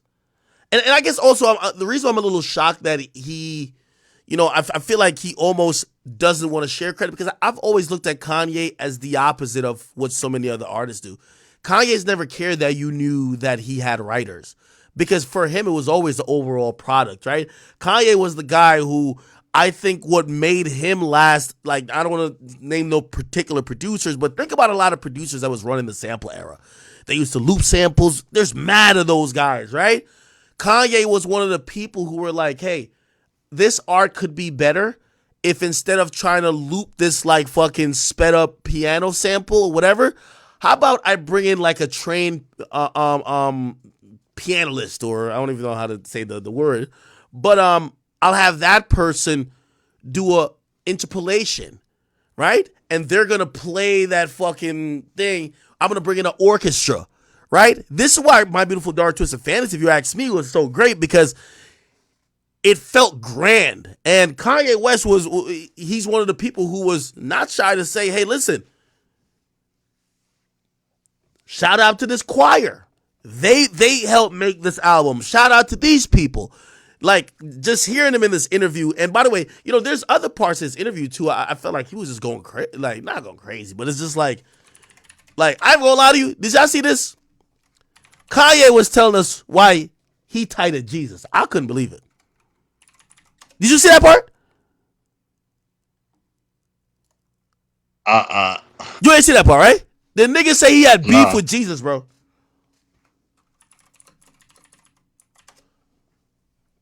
Look. Here we go.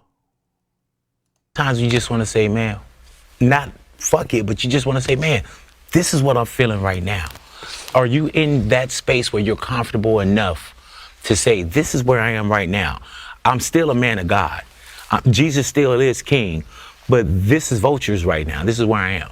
It is, but I have my issues with Jesus. There's a lot of stuff I went through that I prayed and I didn't see Jesus show up. So I had to put my experience in this world, my experience with my children, my experience with other people, my experience with my account, my experience with my brand, and my experience with the level of music that I was dealing with in my own hands. Like a lot of times I just feel like in our society in America, people, Christians, we're depend on Jesus so much that we won't put the word in ourselves. And the main thing that really that I don't rock with is like, it's just always like, I'm gonna pray for you. And it's just like, you can actually physically do something yourself too, more than just pray.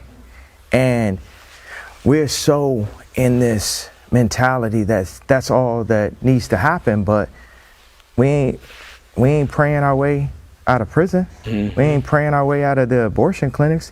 We ain't praying our way to get our land back that was always ours after gentrification, after the Harlem Renaissance and Black Wall Street was burned to the ground. Them prayers ain't working. We have to apply actual physical building partnerships, and it don't start unless we could really be real with each other and say, this is what I did, this is what I did.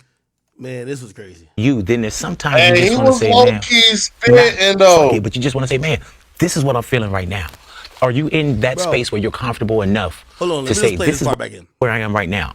I'm still a man of God. Jesus still is king, but this is vultures right now. This is where I am. It is, but I have my issues with Jesus. There's a lot of stuff I went through that I prayed and I didn't see Jesus show up. So That was wild to me, man. Once I seen that, I'm like, this nigga can't be beefing with Jesus too, bro. He said, I got my own issues with Jesus. Like, what? Ack, he was kind of spitting, bro. Like it's to the point where, bro, You beefing with man, what Jesus he too? was spitting at Dr. Umar would have been quiet. Bro, you beefing with Jesus too? I ain't beefing with Jesus, but he's saying, hey, us as black people, we ain't got our land back. We ain't got our Black Wall Street back from gentrification and everything. Man, I'm like this. Dr. Umar got 24 hours to respond to that.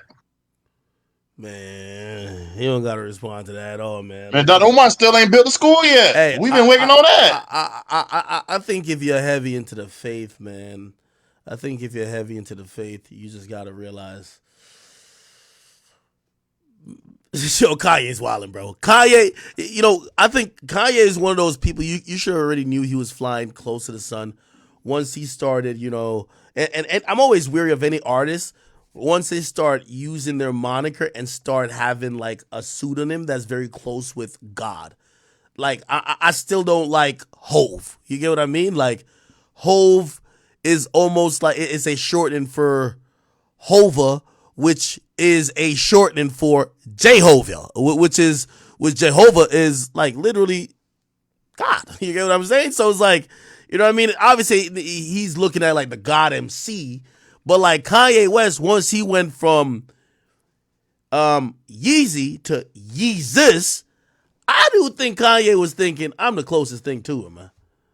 I just think, anyway, I don't even want to get too much into like faith and how I think, but just hearing him say, I have my issues with Jesus too. I'm like, nigga, if you don't shut the hell up, you better take your issues to prayer, to God. Anyway, whatever. Okay. I do see some people, kind of kick some knowledge, which I agree with some of y'all. Maybe that was just me wanting him to share that credit rather than just take for himself. But a story to tell say, yo, bro, Drake and Kid Cudi are evolutions of what Kanye started. He made it cool for male artists to express their actual feelings instead of gun-toting, misogynistic, perfect of previous male artists. Now you're right. Like, of course, that's where the origin of those artists is. And if we're gonna say that origin created everything else, fuck it. You gotta remember, Kanye defeated 50 Cent. Well, that's how we change the narrative. 100%. That's how we change the narrative. Okay, all right, cool people. All right, man. Yeah. So, all right. We'll give it to you. But I do think Kid Cudi should get some honorable mention. There's so many people. Like, for example, like if Kanye technically could say without him, you don't get drill music. But you would be remiss to not mention Chief Keef as somebody who played a big part in drill music being here, right? Like, Kanye West has originated or inspired so many things. And by the way, it might be a stretch with the drill music. Kanye wouldn't have never jumped on Don't Like. Chief Keef wouldn't have been as big as he was. Cap. That's cap. But, I guess that's 50 could say his music spurred drill music. And which, by the way, I remember before he died, God rest his soul, Fredo Santana, he actually said, yo, that came from 50. Like, yo, when he heard 50 Cent Heat, you know what I mean? And 50 Cent was like vividly almost like painting a murder scene. Like, yeah, that kind of inspired it. And by the way, I was just even talking to Poundside Pop, right? And he was talking about how, like, new age, new day Philadelphia rapping, where all of these young kids in Philly now, they're rapping real live shit that's going on, and it's kind of like embodying what's going on in the community. It's turning to drill music there, and he's like, he was straight up with it. He'd be like, yo, we learned that shit from Chicago. Like, he wasn't even trying like, oh, nah, we just came up. No, like, nah. We saw that shit popping over there. We said, let's get it busy here too. What's popping? We do what we do, right? Goddamn. All right. Anyway. Let me see. Yo, did y'all see this? This is crazy. So, speaking of drill, there's an artist named Didi Osama. Now, there's a streamer named Neon. And back in the day, Neon, right? I guess there was a video where he disrespected a deceased rapper. Now, I be listening to some of this stuff, but I don't really be like knowing who some of these people are that, happen to like passed away. And let me actually just play this. So back in the day, or like actually not too long ago, Neon was on like TikTok or Monkey app or whatever it was. And essentially, he asked somebody about a dance called supposedly the Naughty Bop. Now, usually in drill music, when you hear something that sounds like a moniker, that's somebody who passed away. Just like O-Block, that's an actual person. That's OD. You know what I mean? Like, Tuka is a person, even though people a lot of times commonly refer to it as, whatever. Yeah, there's people and deaths behind this. So back in the day, Neon was on like live, and again, his character's like, hey, I'm this nerdy kid, blah blah blah blah, but he understands pop culture enough. This is what happened. Yeah. Wait, is it disrespectful to Naughty Bop or no? Oh, I don't condone in those activities. I'm sorry, I don't smoke on nobody. Yeah. Okay, 1 second. Don't drop my shit. Stay here. What you said? Naughty bopping. Punch in my head. Okay, no. Sorry. We're gonna have to skip you. I'm sorry. Are you, wait. Now, without getting graphic, and I don't know too much about this story, but apparently this dance is mocking the death of, I believe, the person named Nadi. I might be messing up the name. Apparently, I believe they got stabbed to death. Am I right about that, chat? Does anybody know? So the way he's dancing, you see him doing a motion of like somebody being stabbed, and that's a dance to mock how the guy got killed. By the way, keep in mind, as is the case with a lot of drill rap anywhere, most times when you see this type of behavior, no matter even if you just like the music, we have to keep in mind that it's children dying, right? Like, and I don't know how old Nadi was, but I believe he was a teenager or something like that, right? So anyway, Neon's doing the dance that's mocking it. One question, stop, please. Stop, please. Wait, one question, stop. Wait, stop. By the way, he was into it. Anyway, I don't know how true this is, but apparently Nadi, right? His brother, his Didi Osama, and tell me if I'm getting this right. I think it's his blood brother, right? Is it blood brother? I don't know. So after Neon, who mocked the death of his brother on stream by doing the dance, right? And by the way, he wasn't even done. There's more. Hey, inside info, I heard Didi Asama wanna kill me. Yo, Didi Asama, you fucking tranny, you're not doing shit to me. Suck my dick! By the way, I don't agree with the word, the T word, no derogatory use or mention towards, you know what I mean, the LGBT community. Please. So. My dick! I don't give a fuck! Yeah. Okay. So Neon then runs into Didi Osama, the guy who he told to suck his dick. Stop the camera real quick, though. Stop the camera? Grab it. Yeah. No, I want to. No, we're good. We're good. I want to sincerely apologize, bro. Yo, look, that's all it was. That's all it is, bro. Nah. I ain't gonna front. Look. Yeah, no, I'm actually scared. You don't need to be scared. All I'm gonna tell you, baby boy, is that. Let them talk. Yo, baby boy. Yeah. Don't use your. Bro, it's good. We're good. Yo, I don't want nobody like. Okay, just move. We're good. Yeah. All right, my bad. Respect you, coach. I know what he means. Yo, bro. Yeah. No, I know. I want to. Listen. I just want to tell you this, baby. Now, this guy here, unless I'm tripping, I think this guy is slow bucks. You know AJ from the chat. This is like his uncle or something like that. This is his uncle. Okay, so they're telling the security to back up. Which, by the way, W security never. I don't care. Listen, when I hire you as security, there's no private conversations. You need to be here for every conversation. Okay. Anyway, this is the confrontation. Here we go. Oh, it's good. We're good. Yo, I don't want nobody like. Okay, just move. We're good. Yeah. All right, my bad. Respect you, coach. I know what he means. Yo, bro. Yeah. No, I know. I want to.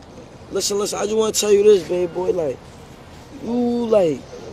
You don't know where I come from. Like, you not from the streets, baby boy. Like, you was really a nerd, baby boy. You was really a nerd, baby boy. I'm trying to tell you, like, look, you good? Look at me.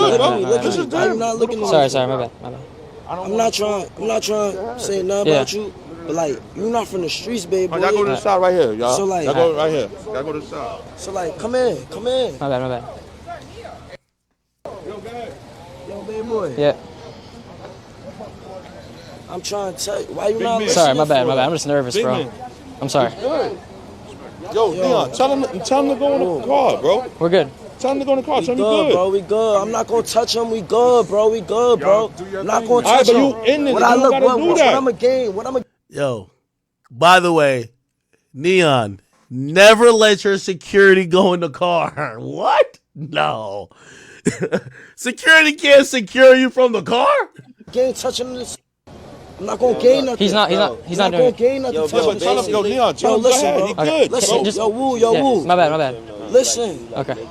My bad. I'm nervous. I'm sorry. My bad, bro. Yo, look, bro. Basically, I'm just trying to tell you, my heart. I know what you're gonna say, and I want to sincerely apologize, bro. I didn't realize what I was saying, bro. Apologize to, cause like you know my heart, like my mom be on the gram watching all that shit. I want to apologize to her too, bro. It was not right what I did, bro. You gotta apologize to my mom, my fans, It's not even about that, even my heart. It's just about you're not even in the streets to be even saying my brother. It was back in the day. I didn't realize what I was doing, bro. Yo, Woo, it's not even yo. Why you not paying attention? So I'm nervous, bro. You know how bro. I feel right now? I feel like the shit out you. I'm sorry, but bro. I'm not, cause what I'm gonna gain out of like you. Woo, yeah. No, what I'm gonna gain from that? You know what I'm saying? Yeah. I'm sorry, bro. Genuinely. I didn't mean anything I did. I'm gonna be honest with you. I'm like conflicted about this. By the way, I don't agree with what Neon did. Also, to be very fair, I like drill music, but even when you see me turn, like, you know, I like Talk Facts. They mentioned like 30 people who died on that. Like, I'm very careful on, like, you know, once you should know if it's somebody's name. Like, you're not going to hear me say people's name, you know what I mean? Because I'm not smoking on nobody. You know what I'm saying? And also, you get to realize that there's real hurt and pain behind it. But I do think that, listen, if you meet up with the dude and he's trying to apologize,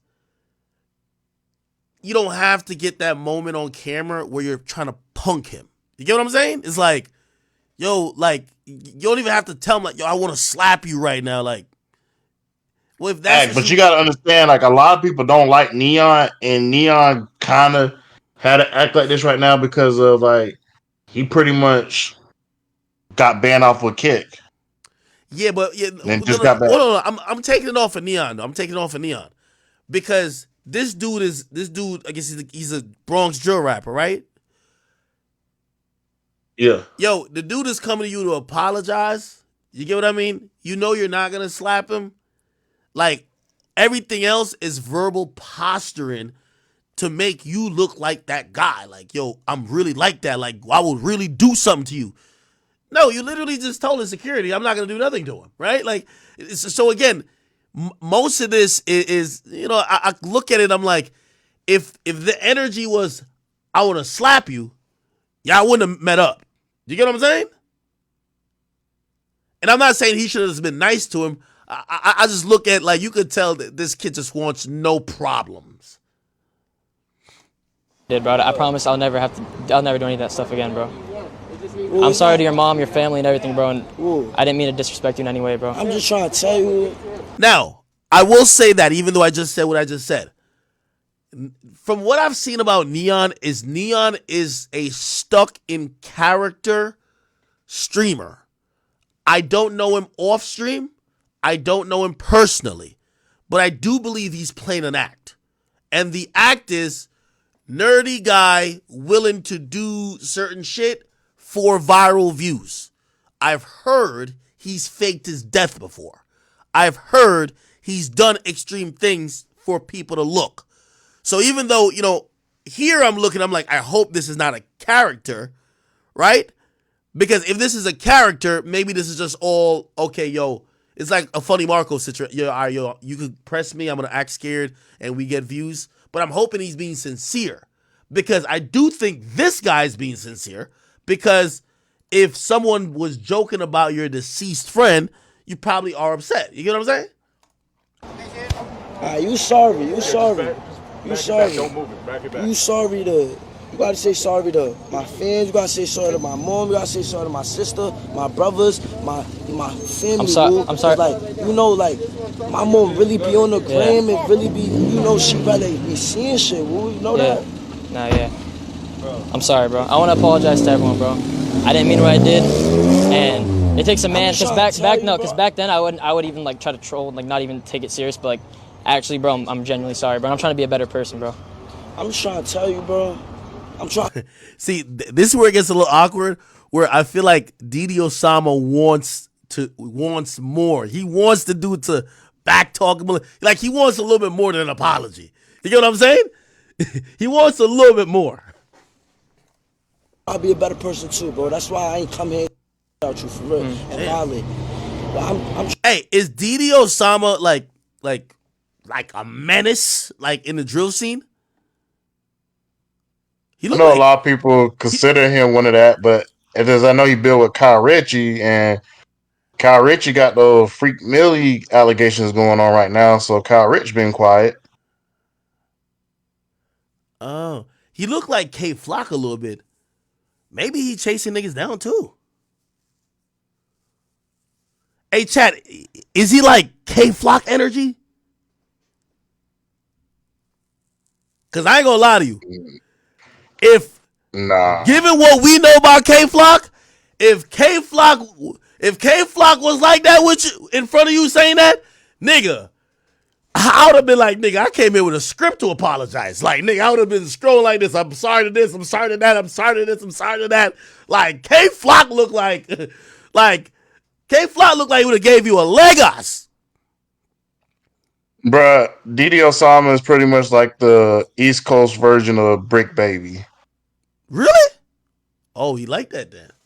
Yo, K Flock. Yo, first of all, I ain't gonna lie to you. If it was K Flock, I think K Flock would have just went live and chased this nigga around the block, bro. Like, you know how many times y'all used to watch, bro, watching K Flock on Instagram used to be like watching the Negro Olympics, the Hood Olympics, bro. Bro, that nigga was doing hurdles, pole vault. That nigga was doing long jumps. That nigga was doing triathlons. That nigga did a marathon. Nigga, I seen K Flock run for 20 minutes chasing the op. I'm like, damn, this nigga ain't walked yet. Yo, I'm telling you, I've never seen a nigga more diligent at chasing ops ever. I'm watching, I'm like, yo, this nigga been running 20 minutes. I seen K Flock run after an op. I think the nigga was in a car. K Flock is on foot. Slow down. Come on. Yo, I'm serious. Yo, K Flock's a legend. K Flock's a legend. I kid you not. I've never, bruh. Yo, I seen K Flock chase a op and was begging the nigga to come in. Like, pause. Like, that sounds crazy. He was begging the nigga to be in his blunt. He's like, just come be a pack. Come on. No, just stop. Just stop running, please. Be a pack today. Please. I'm like, yo, what's up? What's up with this guy? Yo, I think we played some of them videos. Okay, I'm not even gonna get into it. We gotta finish with this. Okay. So he's not really, so you're saying he's not really like K Flock, but he's like the Brick Baby, but Brick Baby's like the aficionado though. What gang does Didi Osama claim? What gang is he?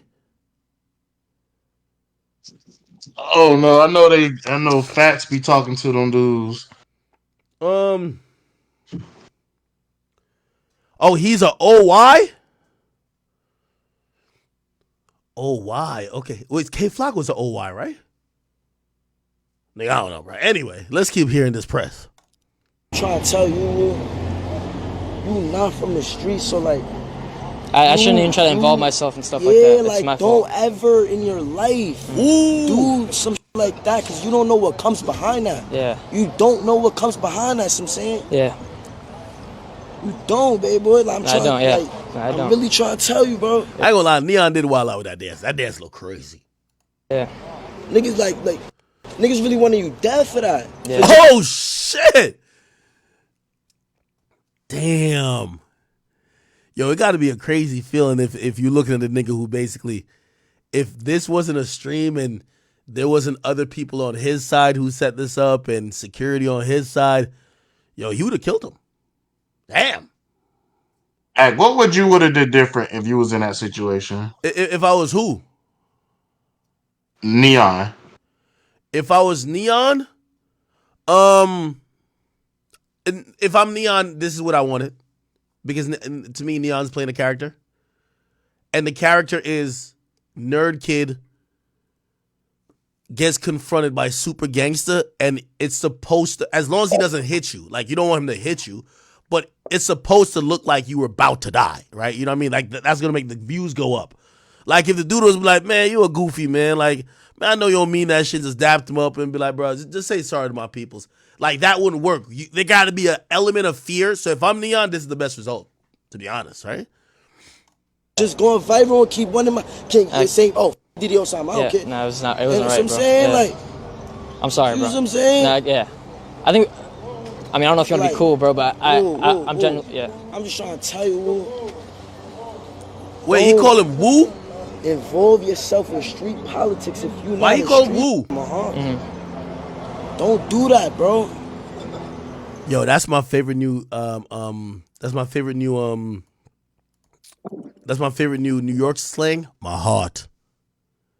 Yo, chat, imagine a nigga about to tell you like, yo, I would have smoked you, my heart. Yo, you would have been in my blunt, my heart. You'd have been a backward. You'd have been in the backward, my heart. Baby boy, my heart. Baby boy, my heart. Like, you'd have been in my blunt. You would have been a pack.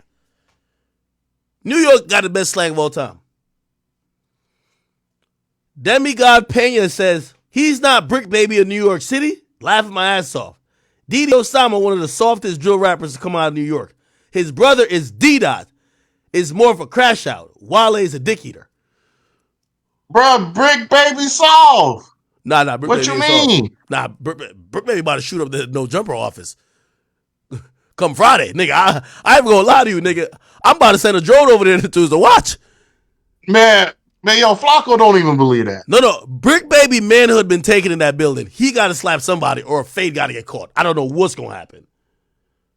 Okay. So they're saying Didi Osama isn't like that. I don't know if that's true, people. Look like he's kind of a little mini demon. Wait, is Sugar Hill D-Dot? Is that his brother? It's like the OY Sugar Hill game. It's like the Harlem original Youngins. Okay. Chat, without getting boring and shit, we like to get, look at this nigga, man. Hey, we're calling the governor tomorrow, man. No more fake thugging. Hey, yo, Ack, I had this one chick hit me up. Her name is Batty BK. Meek Mill took her song. Everybody gonna say that though. Hold on. Nah, bro, Spade TV official posted it too. So now it was like her actual song. New artist, like she said, like, yo, Meek took her shit. Oh, okay. All right. Well, we look at that in a little bit. Let me see. I want to watch let's watch the documentary on Naughty Bop. Or no, I mean Naughty Osama. Yeah, what's his name? The dude Chat Bender, he made a video on it. Really? Okay. Yeah. I'm gonna try to speed through. I'm just watch this one that popped up first. My bad, Police Bender. say the brawling teens then ran into this nearby subway station, and it ended in bloodshed on the platform of the northbound number 1 subway. Oh, I heard this story. They basically chased down a young kid and stabbed him to death. What the hell? Train. And I see the kid bleeding from the side of the waist. And then when he fell, then the police was coming downstairs. They grabbed him and ran with him inside the ambulance to try to save his life. He did a great job, but I think it was too late. The Manhattan DA's office has now identified 20-year-old Kelvin Martinez as the person suspected of stabbing Reyes and say the two are part of rival gangs. Oh, okay. Wait, is this is Didi Osama right here, right? Is this Naughty Osama right here? And this is them together? Oh shit. Yo, chat, this is the only part about drill music that turns you off a little bit. Bro, like you hear a song and sonically it sounds crazy and it's like, oh damn, this sounds like some tough guy shit. And then you realize they're clowning to death. But this is like a little child right here, bro. You know what I mean? Now, granted, I say that still acknowledging some of these little childs or children, they're killing niggas too. You know what I'm saying? July 9th, 2022. An upcoming rapper by the name of Ethan Reyes, aka Naughty Osama, was with his brother, Didi Osama. But that day wasn't simply a regular time spent together. It would be the very last time they would see each other alive, for Naughty Osama would lose his life moments later. It was after midday. The clock was ticking after 2 p.m. Naughty Osama and Didi Osama parted ways, thinking that just like any other day, they'd be reunited after going about their individual business. But soon, that reality was shattered to pieces. Just before 3 p.m., Nadia Osama and two friends were walking at 137th Street and Broadway when they came across someone by the name of Kelvin Martinez, who was on his way into the train station to catch an uptown train. According to reports, yeah, that's the fucked up thing about New York. Imagine getting killed by a nigga with a Metro Pass, man. Like, what the fuck? A nigga who jump in the turnstile, he don't got enough money for change for the subway, but he got a knife in his pocket or a gun. Like, this is the fucked up thing about New York, man. A nigga with beat up Nikes and a dirty t-shirt, like, come on, man. I'm telling you, New York's a fucked up place, bro. what lit the match about the events, which were about to erupt, was a gang feud between Nadia Osama's affiliation and those of Martinez. The tensions were escalating over recent weeks, and it was at a boiling point. With Nadi spotting his rival, it was almost inevitable what would happen next. It's sad that at just such a young age, this was the agenda on their minds. But the streets of New York, in particular Sugar Hill, which is the gang faction Nadi represents, molded him into what he became. A sad reality, but a reality that exists and erodes the minds of the youth. The Sugar Hill set falls under the affiliation of the OIs, also known as the original Young Gangsters, and also the alias, the original Youngins. Growing up in the environment of gangs and the lifestyle, it's not surprising Nadia Osama's first reaction was one inspired by injuring, or even worse, taking the life of his rival, Martinez. Now, he has a mindset to do harm, and he also got hold of the broomstick as his weapon, which checks off the box for an altercation waiting to happen. Nadia Osama and his friends first got into a heated verbal confrontation with Martinez outside of the subway station, before things went south and they proceeded to chase Martinez into the station, where they cornered him at the north end of the platform. Police say the fight between the teenagers started here on the street, close to this park at 138th Street and Broadway at 3 p.m. Saturday. Police say the brawling teens then ran into this nearby subway station. With nowhere left for Martinez to escape, Nadia Osama and his friends began carrying out the beating they envisioned in their minds. But they failed to factor in the possibility of resistance. And that was the second grave mistake Nadia Osama made, other than engaging in the act in the first place.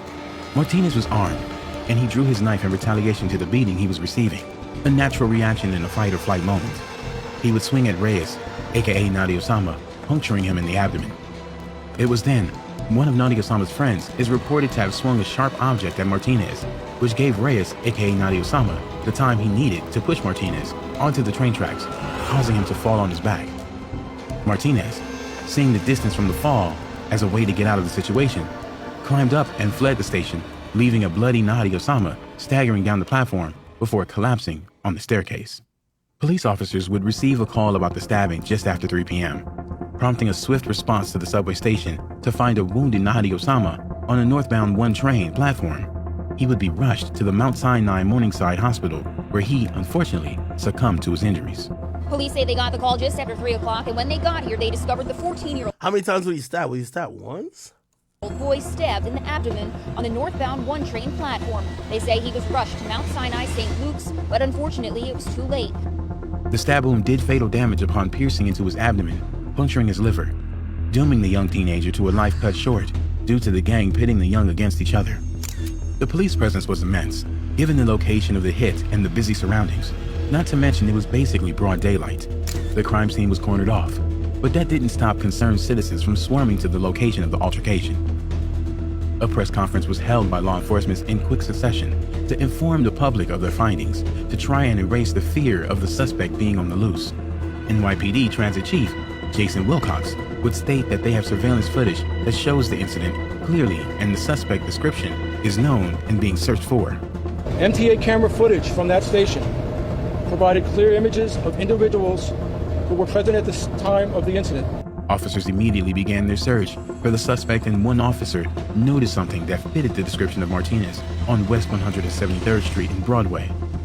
With the assistance of Martinez's mother, officers were able to arrest him without any altercation.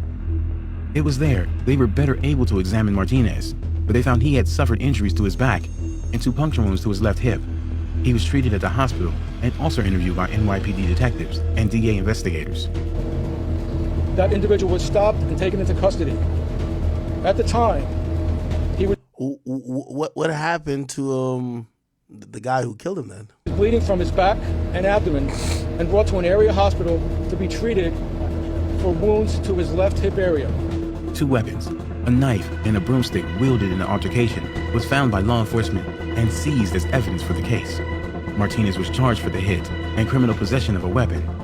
Good evening, Jessica. That 15-year-old suspect is being charged with and criminal possession of a weapon. New York City Mayor Eric Adams was coincidentally in the area promoting an event promoting public safety for children and teens when he caught wind of the tragedy that occurred. After which, he shared his thoughts to news reporters on the scene.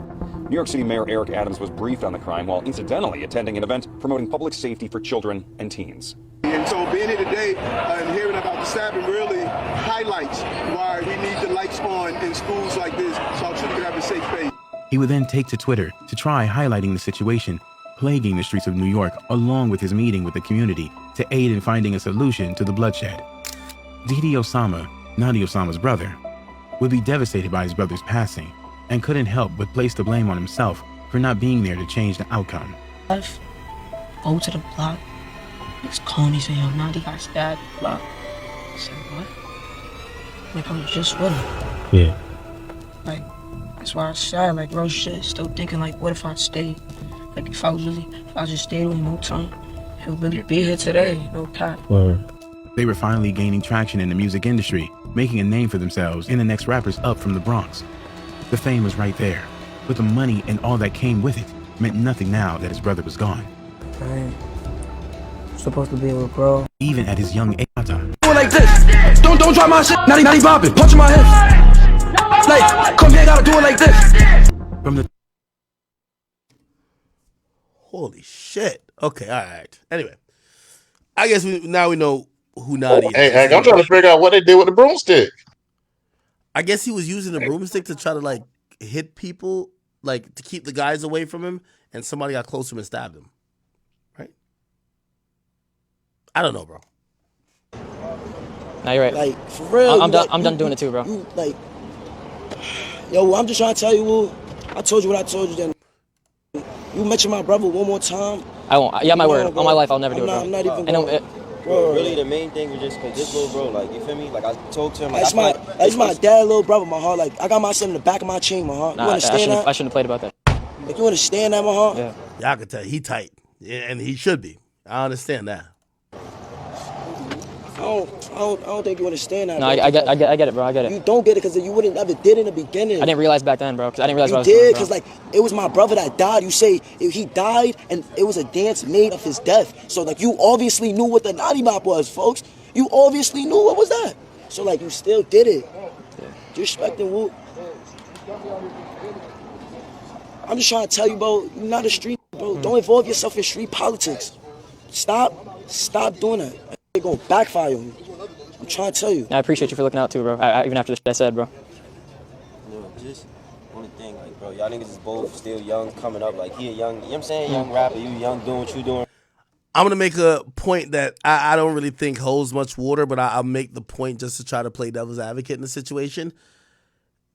Is there any blame that these guys should take for making music clowning other people's deceased relatives? Is it on the fans to know that these songs and these dances are really hurtful? Because these guys are popping off because of drill music. It's not like they're popping off because of gospel, right? These guys are No, they sensitive as fuck, and the streets is dead. The streets is a myth. Well, They should. Well, here's the thing. They're popping off because of songs dissing other people. And other people are popping off for songs dissing them and their dead relatives. The fans are the ones that this guy doesn't have a chain if people don't like his music. This guy doesn't have a career if people doesn't like his music. Part of his career is dissing. I don't know if he disses the dead like everybody else, but part of his career is making this type of content. Neon is he's a fan, right? He's a fan. It's like making a diss song. You know what I mean? Like if you play, obviously I know this isn't as deep as compared to, obviously this guy's brother dying, but it's like if you play back to back, is Meek Mill supposed to be like, oh man, yo, what? No, nigga, your problem is with the nigga who made it, Drake. So is it one of those situations where maybe Didi Osama should be upset at other gang members who are taunting him like that, and other gang members who are rapping about his brother and making it to a dance, rather than the fan who, you're right, they're on the sidewalk, they're not in the streets, but they are consumers of this art. You can't get mad at fans when you need them to survive for a career. Do you get what I'm saying? No, you're right. That's why the streets is dead, because they want to play this double standards. Because whenever they make their song dissing the other ops, they want you to go scream it. They want you to go sing it. They want you to do all this stuff. But it's True, because it's Wale, them, but for every they get action is a attitude. reaction. Yeah. So they shouldn't get mad. They know he ain't no street nigga. Okay. All right. And I think this is how it ends right here, chat. Bro, like, just as far as like just knowing, bro, like that shit still, that shit hurts. So it's like you looking at it as like just, oh, it's a joke. No, it's deeper than that. I get that. It's real, brother. You feel me? So it's just like, if y'all going, he said he explained to himself. Well, got I'm his not. shit Only off, reason why I'm really not doing nothing to you because you dead. There's nothing to do to you because there's nothing to gain. Nothing. It can't be y'all end it right here and then you go back and do something else. Like, y'all No, I'm done. I'm done, it'd bro. be I'm cool. done. Like, you know what I'm saying? You can shake his hand as a man. Y'all ended Yeah. it. But it's no more like- jokes with that shit. Nah, my bad, bro. Y'all- I'm saying I My bad, appreciate bro. your My bad, apology bro. as a man, woo. Yes, sir. So y'all Yeah, can woo. move But forward. like on some real, don't involve yourself with this shit. If you're not a street, woo, I'm trying to tell you, there's a lot of that comes with this shit. Yeah. That's good. You educated. I'm trying to tell you. Yeah, no, bro. Not just you, Neon. It goes for like kids, period, just doing shit like this. This is dope what y'all doing I right really now. hope you understand. I do. what No, I'm I promise. telling you, You'll bro. see it too, bro. I promise you, I do, hope bro. you do, I do. bro. I do. I generally do, bro. I got no problems with you. Only reason why, cause you like so crazy for the neck just to go viral. That's little. You just trying to go viral, woo. I understand you. You just want to go. You just want to play with shit. I understand that. It's not. That shit, I don't think when I talk, bro. Woo. Yeah. Start doing that. Start thinking before you talk too. Yeah. Start doing that, bro. Cause I used to not do that. Start doing that, bro. Well, I'm telling you, bro. I told you what I told you, bro. And I just like, bro. Don't stop involving yourself. You know what I told you. I just wanted to clear it, bro, and genuinely apologize to your face. Because I said, like, all this shit on stream, like, but I want to really tell you, like, man to man, I'm sorry, bro. Pulling up too, man, because we know a lot of people. Yeah, a lot of people wouldn't even have really did that. You know what I'm saying? So we respect that. But like, this is a man, you a man, and he's teaching you something, and y'all both teaching each other something. Because usually, this nigga look. This is why I'm like, this is where it gets a little awkward because, okay, you met up with the guy. He's apologizing. Number one, it would be fine if you didn't even want an apology from him. But the energy and vibes is like, I should just slap you. You know what I mean? And by the way, it works for Neon because this is Neon's character. But hey. usually he's a reactor, right? So now, Hey, yo, you know what I would have said? What? Man, I would have told him, man, instead of getting mad at me, keep that energy with Kyle Rich and 41 in them. That's what you need to be mad at. Neon not gonna try nothing like that. And then he gonna really slap you. And then he gonna slap you and say, I bet. Go tell them. That's what I'm gonna do when I see them. You know what I mean? He gonna do worse than slapping. Oh man.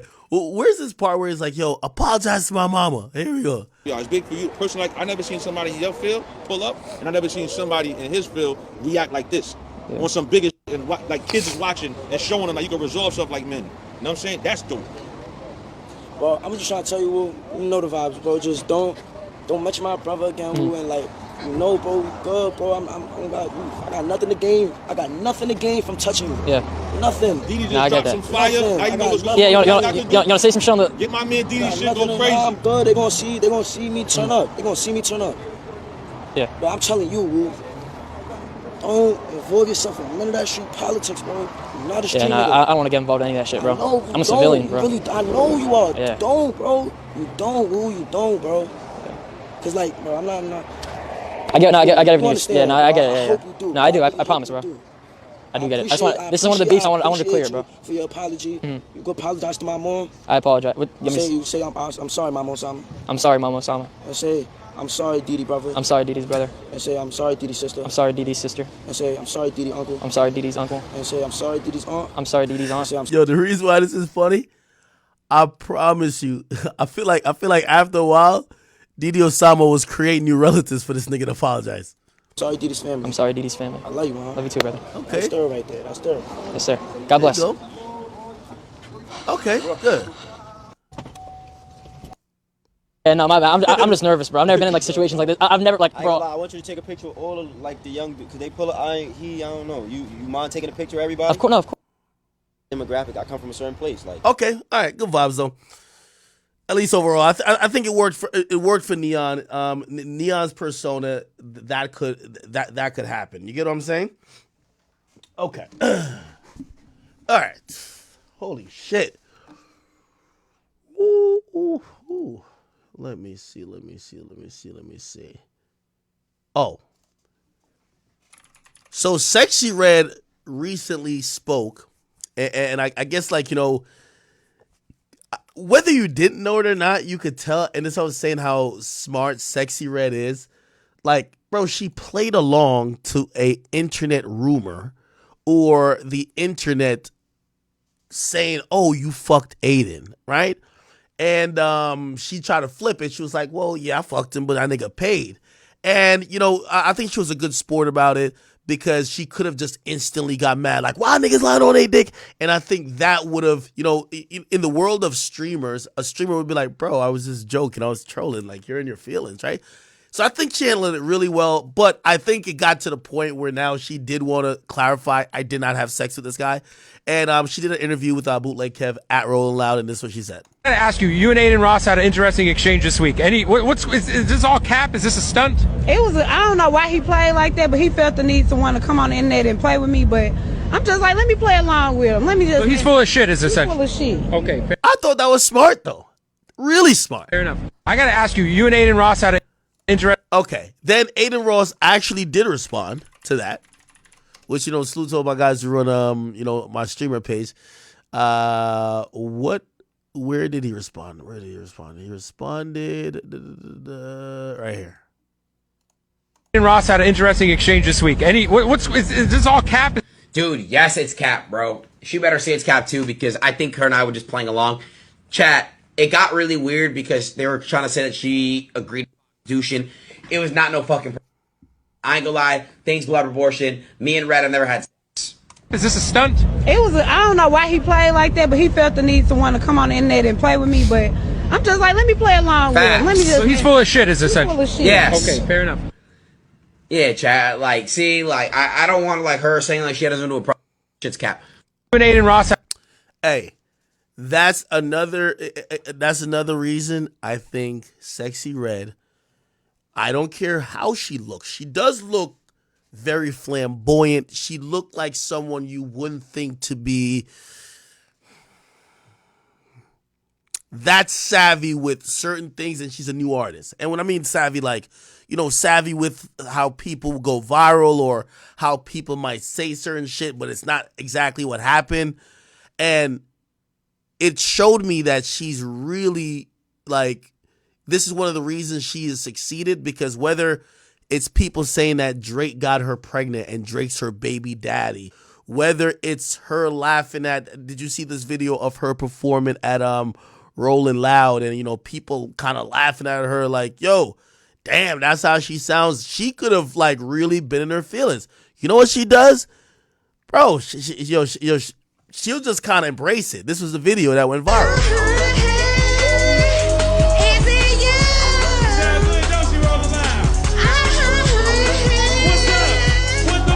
And that's her, I believe, trying to sing SZA's part on what is it, Rich Baby Daddy, with Drake and her on it. So her, Drake, and SZA. She was just trying to do the singing part. Of course, it sounded horrible because she's not a singer. And, you know, everybody was clowning it. Again, where she's really good at, she don't get in her feelings and hasn't looked stupid online, right? Let me see. What's her sexy? Here we go. She hasn't looked stupid online. Look. I'll tell you where she, like, quote tweeted at. She quote tweeted the performance. And she was, like, mad, like, you know, nonchalant and, like, where is it at? She She also got brought out on stage by Chief Keef. But let me see if I can find her retweeting that viral non-singing moment. Here we go. Can I find it? Damn, she tweets a lot. You know. Oh, here we go. I think she's about to do it in a second. Oh, she actually retweeted me. She said, sounds fine to me. Which, by the way, hey, Meek, I'm giving you another tip. I keep telling y'all, she don't run that Twitter. Somebody smart is on there, and they don't have outbursts. They don't have, oh, I got to show you I'm the realest nigga. I think she had tweeted directly at it and just be like, yo, that's how people sound in the shower type shit. You know what I mean? Like, she's not like fucking shying away from it and be like, oh, whatever.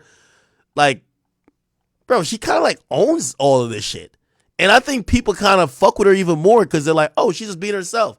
She doesn't seem bothered. She gets it. She knows that everybody, like, somebody got to be the butt of this joke. Sometimes it's her, sometimes somebody else. It is what it is. Anyway, she had another tweet. I can't find it at the moment, but she had quote tweeted it and be like, yo, this is how a lot of y'all be sounding in the shower. Right? I might have it on here. But she was like, this is how a lot of y'all motherfuckers be sounding in the shower. Anyway, it's all good. I'm glad how she's dealing with a lot of these things said about her because it's easy for her to get sensitive. People have her as this caricature of this really ratchet black woman, and they make all of this, assumptions about her, whether true or not. And the easiest thing to go viral is an assumption about her or trying to laugh at her about something. And she could be tight about a lot of shit. Instead, she let it roll off her shoulder. She uses it to keep promoting it, or she drops a song that's kind of like fucking playing off of it. I think that's fucking smart. Congratulations to her. I've always told you I like her because of her authenticity. If she comes off authentic, why the fuck would I not want to, Okay. Anyway, yeah. Let me see.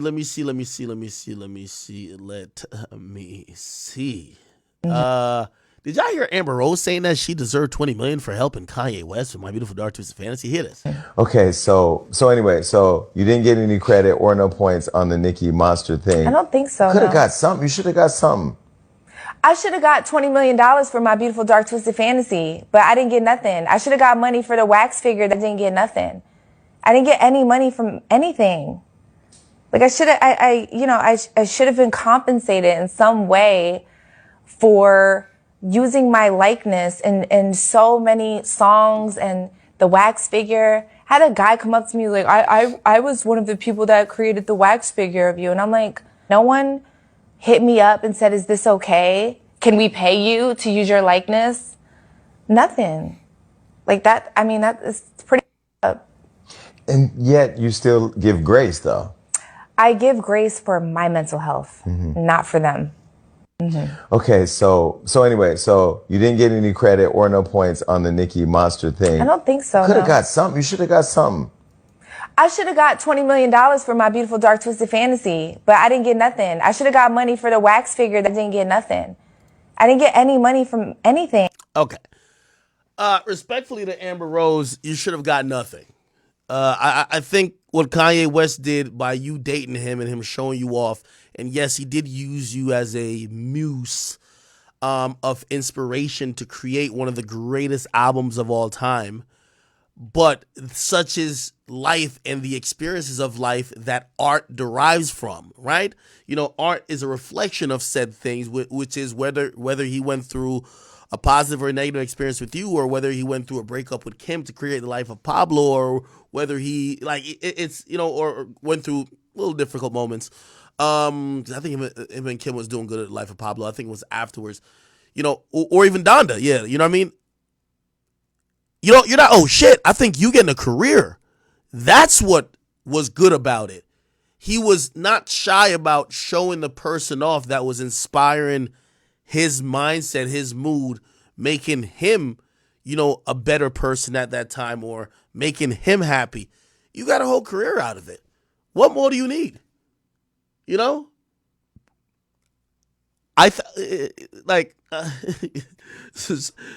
to read some of these comments. People are so mean. Somebody say, yo, bro, 20 mil for giving bro slop in the studio? Somebody said, I know Kanye West laughing at his phone right now. I agree. Somebody said she got compensated by being introduced to the world. I agree with that too. Somebody said he made her famous. I forgot. Yeah, I may not been famous. What's the problem? He said I must have missed her verse or something. Hey, shorty, you wasn't with him shooting in the gym. Do you get what I mean? Somebody's like, yo, Ye gonna use this as a soundbite. Shit, he might. This time she'll actually get credit and might get a paycheck. Not $20 million though, okay? Somebody said, shorty got fame, relevance, the opportunity to be in rooms where she could get 18 years of child support from Wiz, all because of yeah. Yeah, she doesn't meet, which this is why I see why Kanye be talking so crazy. You don't even meet anyone else, or you don't even meet, let me not say Wiz necessarily, because I know they have a child and I don't want to be disrespectful, but it's possible that she doesn't get to be in long-term relationships with other rappers if Ye doesn't make that acceptable and cool first. Let's be honest. You get what I'm saying? Somebody said, lady, if the funds are running low, let's say that. Now, I don't know if that's the case, and I'm hoping that's not the case. I will say, though, Amber Rose to me is one of the biggest bag fumblers of all time, and I say that respectfully, and I'm going to tell you why I think that. There is a moment where they used to compare Amber Rose and Black China as the black version of the Kardashians. And we all thought, by the way, we used to see, back then, we would see like these contrasts, and we saw their social media following. They were one of the first women with like huge social media following, but it clearly was not for what they do because they don't do shit. But people just love them based on their relationships they've been in, like their experiences, and also what they represented as women. I think that they fumbled the bag. That's just flat out, and I'm not saying they had to go the same route as the Kardashians to get like a reality show, whatever the case is, because maybe they want to put their life out there like that. But let's be very clear, with all that clout that they had, and I don't know if y'all remember that, there was a time where, I remember she was arguing with like Khloe Kardashian or something like that, and flaming Khloe up. And everybody was just on her side like, yo, we love you. Like, you're the woman. And, bruh, I don't know how they fumbled it like that, bruh. No product came out of it. Nothing that was really marketable to sell. Her biggest thing was a slut walk. And great, yes, in her mind, she empowered a lot of women, but what long-lasting legacy, at least in, entertainment, did you create? She didn't, in my opinion, okay? She didn't create anything. They fumbled the ball. Like, I'm going to be honest with you, I'm shocked. Like, she was just on a show, like BT College Hill, Amber Rose. Like, she was on there, I think, like, fighting. And I'm going to be honest with you, like, think about it. Could you ever see, like, obviously we have seen, like, the Kardashians fight, right? But it's like sister fights. Could you imagine, like, Kim K fighting, like, some random other celebrity on, like, some random show that they don't own? The Kardashians, they're on a show, they be on Hulu fighting for $100 million because they own the show and they get no look. Let's see if we could. What's going on, everybody? This is Randall Barnes, the founder of HBCU Pulse and the host of HBCU Pulse Radio. Is there any videos? Amber Rose College Hill. Yeah, I think it's right here. Means that you really don't even want to be black. Nah, you want to go there? Let me see. There you go. Cry baby, cry baby, cry baby. Come on, Ralph. Not water. Oh my. Crazy. Anyway, I think she fumbled the bag, and again, I just don't believe that. If she believes that she's deserving $20 million, what does Brittany Bird? What does Brittany Bird deserve for Uzi? Like, everybody knows. Everybody knows this was it right here. Let's be honest. Like, if we start saying that the women that were essentially muses, right? They're owed for them either inspiring great music, like, who would come out of the blue and bring up some other names. You know who come out the blue? Whoever A Boogie's ex was got to come out the blue, because A Boogie was making them songs after he broke up with her or she broke his heart. You get what I mean? Hey, Boogie Jungle, like, yo, whatever chick had him in this bag, she deserve a check too. Right? Think about it.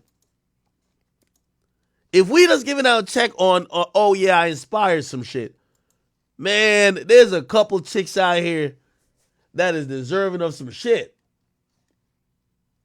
Give me some more examples, people. Women who have inspired great product.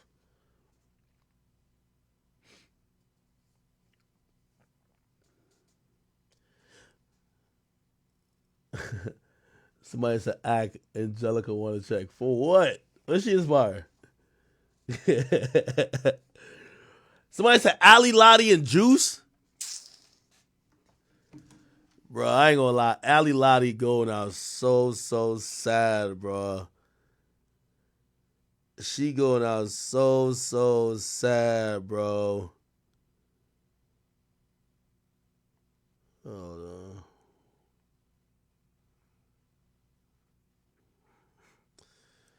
Yo, out of respect for Juice WRLD, bro, I can't even open this next DM. Hold on, I'm gonna show you the bottom, bro. Look, Ali Lottie in my DMs, bro. Look, out of respect for Juice, I can't even open it, bro. Look, cause I see fuck. Wait. Come on, man. What the fuck? Oh shit. Oh, I did open it. Fuck. Oh, I just clicked my message. I'll read it. It says, "It's Ali's manager. Do you sell posts on IG or Twitter? If so, what's your number?" Ah, no, nigga. Hell no. Y'all can't have. Yo, I ain't gonna lie. Juice WRLD would backflip out of his casket and slap the shit out of me, nigga. Did you just sell a promo post of my dreads? Fuck is you doing that? Bruh, I can't, bro. I can't. So I guess her manager's running her account, but they're trying to buy promo on everybody. Matter of fact, me talking about it, I feel like I'm giving her promo, so I should just stop. But then I ain't gonna lie to you, bro. Nigga, when I see that, bro, it just saddens me because I'm like, yo, I know she's made her money already, bro. Like, bro, remember when I had that whole idea when I say, yo, I do feel Juice WRLD's family should have broke off her a little bit, like a piece to be like, yo, you were a woman in his life. Don't embarrass him. Take this little money right here and just sail off into the sunset. Don't embarrass him. You're Juice WRLD's girlfriend publicly for life. Just don't embarrass him. Don't be over here like doing. But she can't help it, bro. She can't help it, bro.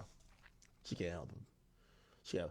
Oh, somebody says XXX Tentacion's ex, Geneva. Y'all think she deserve a check too? Yeah, she probably would. Yeah, she probably would deserve a check. I ain't gonna lie to you. Somebody said J.R. Smith and K. Michelle. What? K. Michelle's songs is about J.R. Smith? I ain't gonna lie. Tahiri would deserve a check from Joe Budden, right?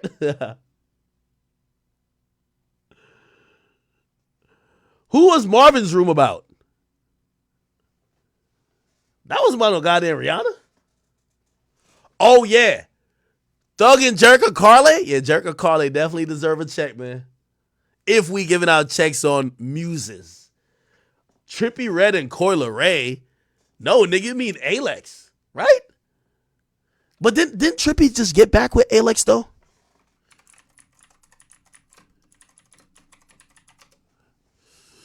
Didn't they get back with each other?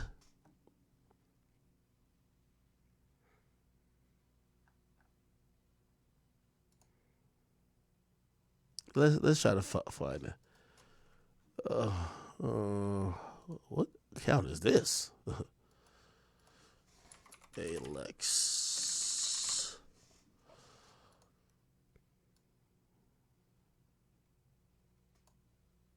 Oh my sweet Jesus.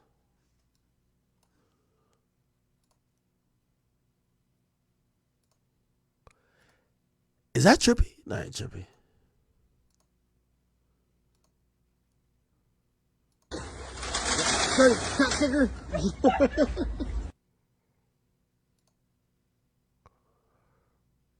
Her and Trippie was chilling recently. Alex, Trippie Redd. They were definitely chilling recently. They spend New Year's Eve together, right? And that was always what it is. There's always room for improvement.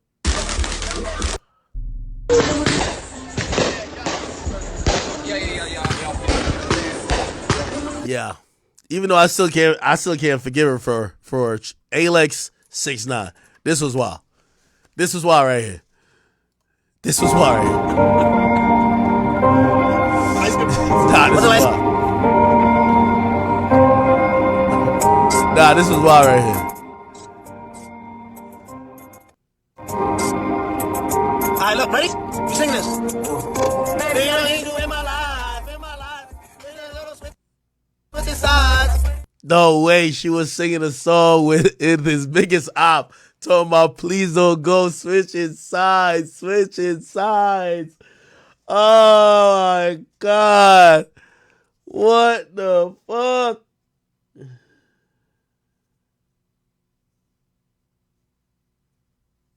No, I'm only putting shit on 2X that we don't get struck because there's music in here. Damn. Looked like she was trying to kiss that nigga too.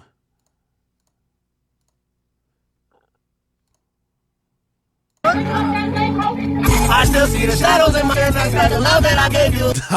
Nah, this was devious, right? I ain't gonna lie to you. This was devious. Yo, this was devious, nigga. I swear this was devious. I swear this was devious.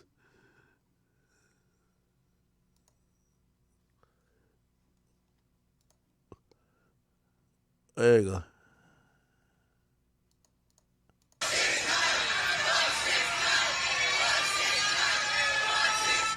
This is that crazy. Niggas is dead saying fuck 6ix9ine. Yo, babe, look at this shit. It is fuck 6ix9ine. It's fuck you Treyway. You right, babe. It's fucking Bob's. Nah, this was wild. Nah, this was wild. This was wild. All right, basically, yo, y'all ex-girlfriends, man. A lot of times y'all left these situations with a lot of fame, especially if y'all clout chase, like, for example, Alex did. Amber, like, that nigga put you on the biggest stage. It's not like he kept you hidden, whatever. No, nigga. We all know you. I think, a fair trade is no robbery. You get a life of fame and exposure, something that you could use to fucking monetize in whatever way. I'm not saying you should monetize on some whole shit, but you can monetize. Like, these days, women want to support the girlfriend more than they want to support the rapper. Like with all due respect, and I'm bringing this up very respectfully. I remember Tusi came on my show. He got, like, his girl. I don't even think his girl do nothing. I think they love his girl more than they love him. Tusi girlfriend. Yeah, she probably got a little clothing line now or something like that, you know what I mean, doing a thing. She's a cool girl, but it's like, yo, nowadays, if you're a girlfriend of a lit rapper, bro, you're better off. So, like, to keep it real, that nigga don't owe you. You might owe that nigga. In reality, you might owe that nigga. You now famous. You ain't had to do not a goddamn thing other than be that motherfucker's, like, girlfriend or whatever the case is. Look at the NLE Chopper baby moms. Like, he got a baby mom, the one that Blueface was trying to say he smashed. What's her name? Tea time with the baby mamas today. Marissa First called me like Marissa Danae. Like, bruh, as long as you're attractive, bruh, look, this chick got like 1 million followers. What does she do? Nothing. You know what I mean? Like, bruh. Like, and I'm pretty sure she didn't monetize whatever. Like, all she got to do is just stop posting thirst traps for 20 seconds and post, like, you know what I mean, post a clothing line, and she probably makes some money. Say it's Valentine's Day. Okay, NLE Chopper was holding it down. Who bought her all this for her Valentine's Day? Okay. Wait, was this nigga the Valentine's? Who is this nigga? I gotta be the car salesman or some shit. Okay, all right. She was the girl that was, like, supposedly older than him. Yo, let me not try to say nothing slick about this woman. All right, cool. All right, man. Let's move on. Ooh, there was something else I wanted to talk about. Give me a second. Not regards to this. I feel like I had a topic. Oh, by the way, Mike Tyson versus Jake Paul. I'm sorry to tell y'all, man. I got my man Jake Paul, bro. I'm gonna be honest with you. I seen Mike Tyson walking into a building with a cane, bro. I'm sorry. Mike Tyson walking with cane. Can you guys vouch for me? Am I right? Yep. How you doing, Mike? Good to see you, brother. You're looking good, Mike. You're welcome. Mr. Tyson? Bro, unless that nigga on some equalizer type of shit, nigga, and he's just playing, nah, nigga. Nah, bro. Even though they keep showing videos like this. Careful on that uppercut. But him walking always looks crazy, though. Like, you got to realize in a fight, like, you're not going to just stand in one place. Again, I don't know about his legs. But how old is Mike Tyson? How old is Mike Tyson? He's 57. My nigga, I'm going to be honest with you, bro. If Jake Paul... I don't think Jake Paul could outbox Mike. And we do know Mike has tremendous power historically. But Mike is 57, bro. If he can't win this shit, nigga, this is a goddamn shame, bro. I'm not even going to lie to you. Let me see. This is more footage of him walking supposedly with a cane. Even though we keep seeing the videos, I don't know if he's posting it on his page or how we're seeing it. We keep seeing like these videos of him looking fucking amazing. The only problem with this footage, it looks great, but it's always jump cuts.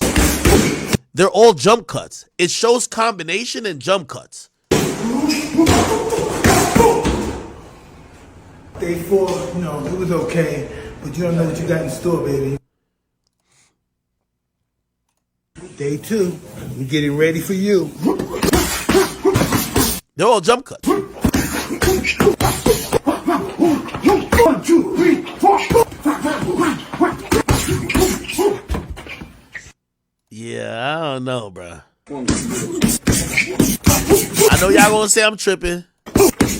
Now, granted, do I think do I think Jake Paul is gonna knock out Mike Tyson? No.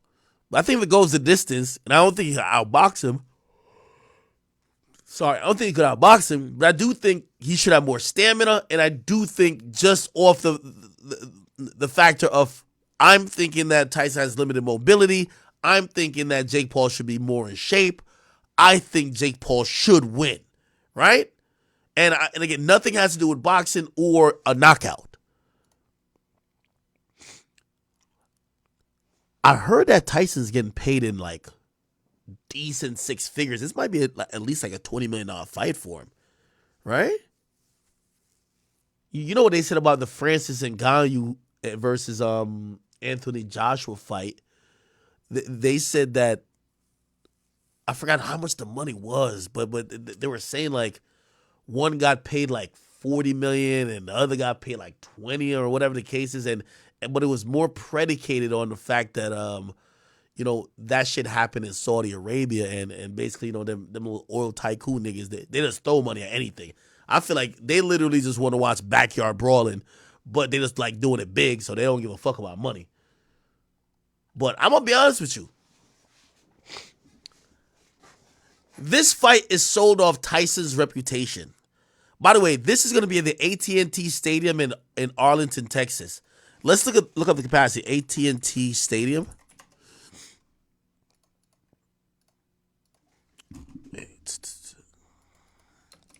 Capacity. 80,000. Right? This is where the Dallas Cowboys play, right? 80,000. They're going to sell it out. And it's really off. People love to see Mike in a fight. And Jake finally got an opponent that we, just off reputation, we want to see Jake get knocked out on. By the way, this is going to be live on Netflix. We don't know if Netflix is going to charge an additional fee to watch it or is just free for all Netflix members, which this is kind of crazy. I'm wondering what their business model is. You know, we've been talking business a good amount today. I'm wondering if their business model is, we're going to either have some commercial, which I don't think they're going to do commercials, but I'm wondering if they're going to be like, pay an extra $5 and you get to see the fight, or they're going to be like, it's free for everyone. Because if I'm thinking these numbers are what it could be, let's say they spent $50 million to buy this fight, right? So they're going to pay both fighters, $20 million and probably $10 million for some other shit, right? So let's say they spend $50 million to buy this event. How does Netflix make that back, right? Is this supposed to be a big money driver for people to subscribe to Netflix for the first time? Because I feel like most people already have Netflix. And if you didn't have Netflix, I don't think that niggas would just get, maybe they would sign up for Netflix just for this because they pay for pay-per-view just for that, right? What's the business model for this? Somebody said Jake Paul couldn't beat Roy Jones. Yo, my allergies is going crazy. If Netflix charged for this, you're canceling? Oh, by the way, they've done live events already too. Didn't they do the comedy show from Dave Chappelle? That aired live, right? So Dave Chappelle's comedy special, Dave Chappelle Netflix special live. He did one live, right? I think he had done one that came out live. It came out live, and I think it was available the next day or something like that, like for VOD watching. Somebody said it was Chris Rock. Oh, it was Chris Rock. Oh, Chris Rock. Live from Netflix is a new stand-up special. They didn't charge extra for this, right? Let's read it. For the first time ever, Netflix is streaming a massive global event live. The new Chris Rock stand-up special takes place on March 4th. That was last year, by the way. Yeah. Okay. I don't think they talked about fucking. Yeah, it's streamed live December 3rd. For details how to watch, blah, blah, blah, da, da, da. Click here. We'll click there. And yeah, before the show, make sure you get comfortable, blah, blah, blah. Yeah, it looked like the watch live red play button will be available. Okay. Which, by the way, I think a boxing event, so they tried out live before, and I guess they tried it for the first time with Chris Rock, his comedy special. Remember, this was the comedy special that everybody wanted him to talk about, obviously, the whole slap thing with Will Smith. But interestingly enough, like, I don't think this was probably the best format to air live, because I don't think people watch comedy specials live anymore, right? Or at least, it's only coming out one time. I think a boxing event, yes, because everybody on the timeline is going to be talking about it. Okay. I hate betting against Mike, man. But I maybe I shouldn't even pick Jake Paul, because you know what's gonna happen though? Think about this, right? If this goes a distance, and none of us is seeing Jake Paul knock out Mike Tyson. If Jake Paul knocks out Mike Tyson, it's done. Like, it's crazy. But if he goes a distance with Mike,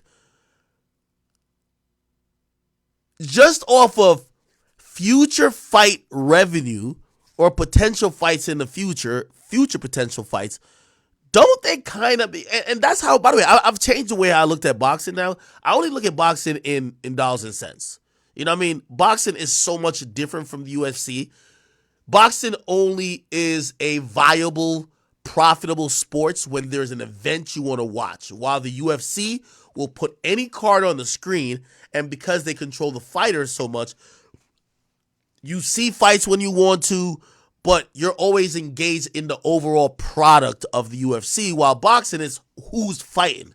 So the best outcome, and this is how I've thought about boxing recently, what's the best outcome that could get more money in the future, right? Like, for example, at a particular time, Floyd was a moneymaker for Showtime and for just like all these, like, WBC and all that type of him losing even a decision just wasn't going to be good for business, right?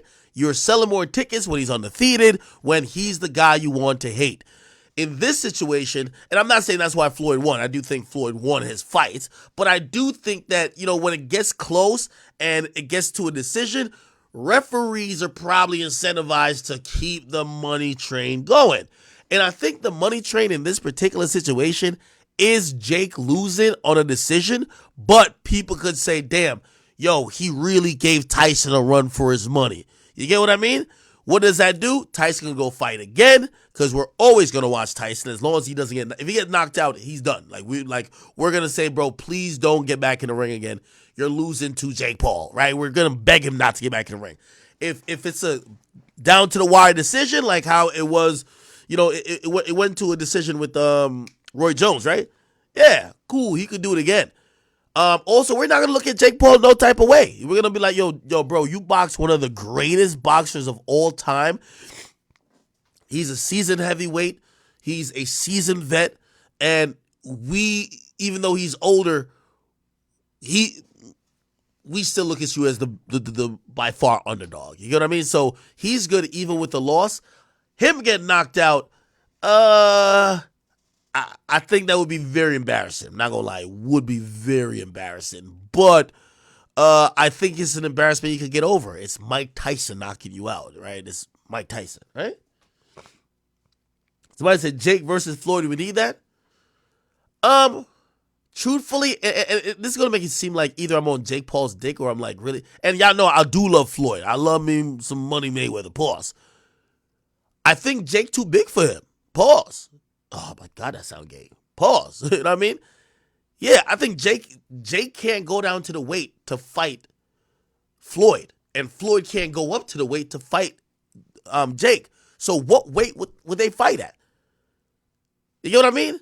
Unless it's some super exhibition type of shit like Logan did with Floyd, right? Super exhibition, right? Like, and in that, I don't think you're gonna see any type of knockdown or knockout. It's just gonna be like, let's dance around. You know what I mean? Like one of those. But I can't see like a real fight happening. The fight with Logan was like some super exhibition shit, bro. Like you could tell they ain't give them a super exhibition. Like, come on, right? Like, I don't think this is a super exhibition shit. I think this is an actual fight. This is an actual fight. Right? I think Floyd Mayweather versus Logan Paul. Yeah.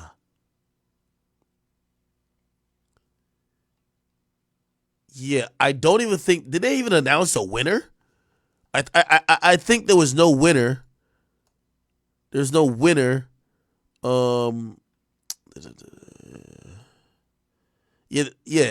was no winner announced. Yeah, it was like exhibition.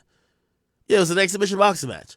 Now Floyd, now Tyson and Tyson versus Jake Paul.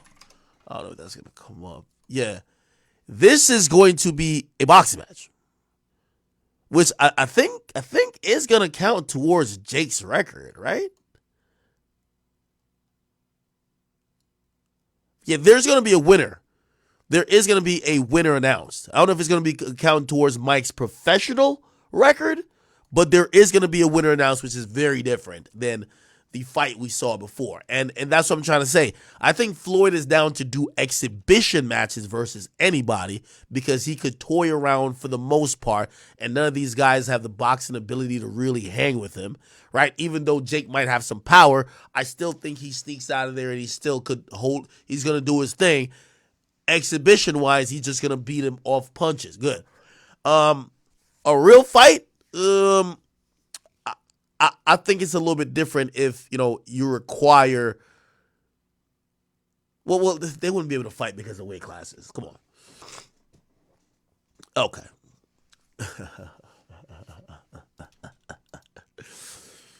Yo, my allergies are killing me, bro.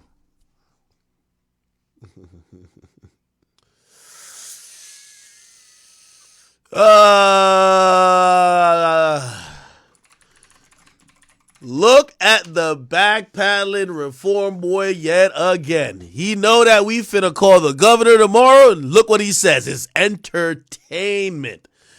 I said, how much y'all want to bet I got that I'm going to get that reform shit stopped for that hating ass thing of Meek. Either he stop being a thug or be a full-time activist. We going to get a meeting with that governor over him standing next to a guy who's threatening violence and acting like a killer online, but crying when he's in their presence.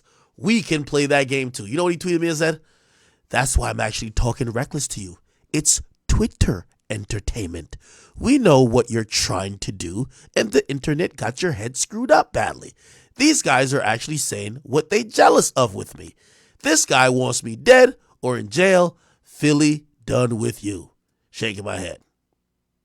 No. Oh, man. I was going to tweet him like, yo, make Philly great again. I don't care. Okay. Yo, Meek. I think just respectfully, you misunderstand the pulse of Philly. Philly, you're acting like Philly dethroned you as king and made me king. I am not a king of Philly. I'm only a media entity. What Philly has said, Philly doesn't have to be done with ACT or start with ACT. What Philly has unilaterally said is they're tired of being blackballed and not having the same opportunity as people from other cities. Don't talk about what Philly's idea of academics is. Talk about how Philly feels about being given a chance, a platform, and what Philly felt you have done while you held that position and the ball you didn't pass to others and how they feel you actively blocked other people. Okay?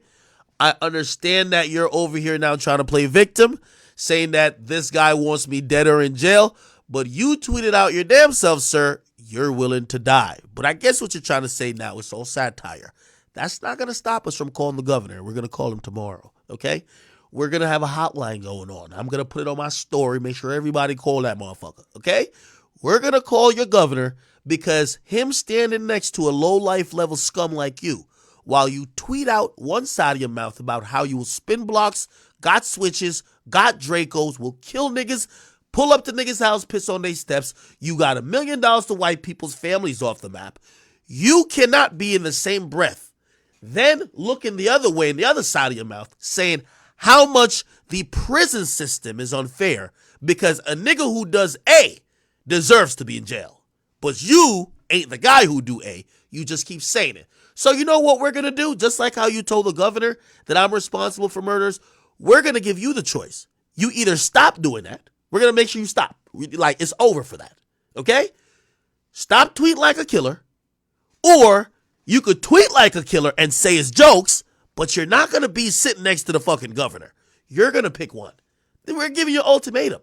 You can't be an activist in the daytime and a goddamn villain in the nighttime. What you think this is, nigga? Gotham City? No, nigga. You gotta pick a goddamn side. Are you a killer? Or are you an activist? That is the question I will continue to ask you. And I'm gonna ask the mayor. Michael Rubin is a private businessman at this point. I don't have nothing to ask him. They don't care as long as you make their iced coffees and their lattes and, you know what I mean? You fix them their drinks and bunny hop all over the place like a good boy. We saw you even bunny hopping on the radar freestyle. It's okay. Of course, he's going to like you. Maybe you're giving motherfucking Robert Kraft the rugged tug he used to get in those spots. We got no problem with you and the couple white billionaires you got going on, right? But you know who we do got a problem with?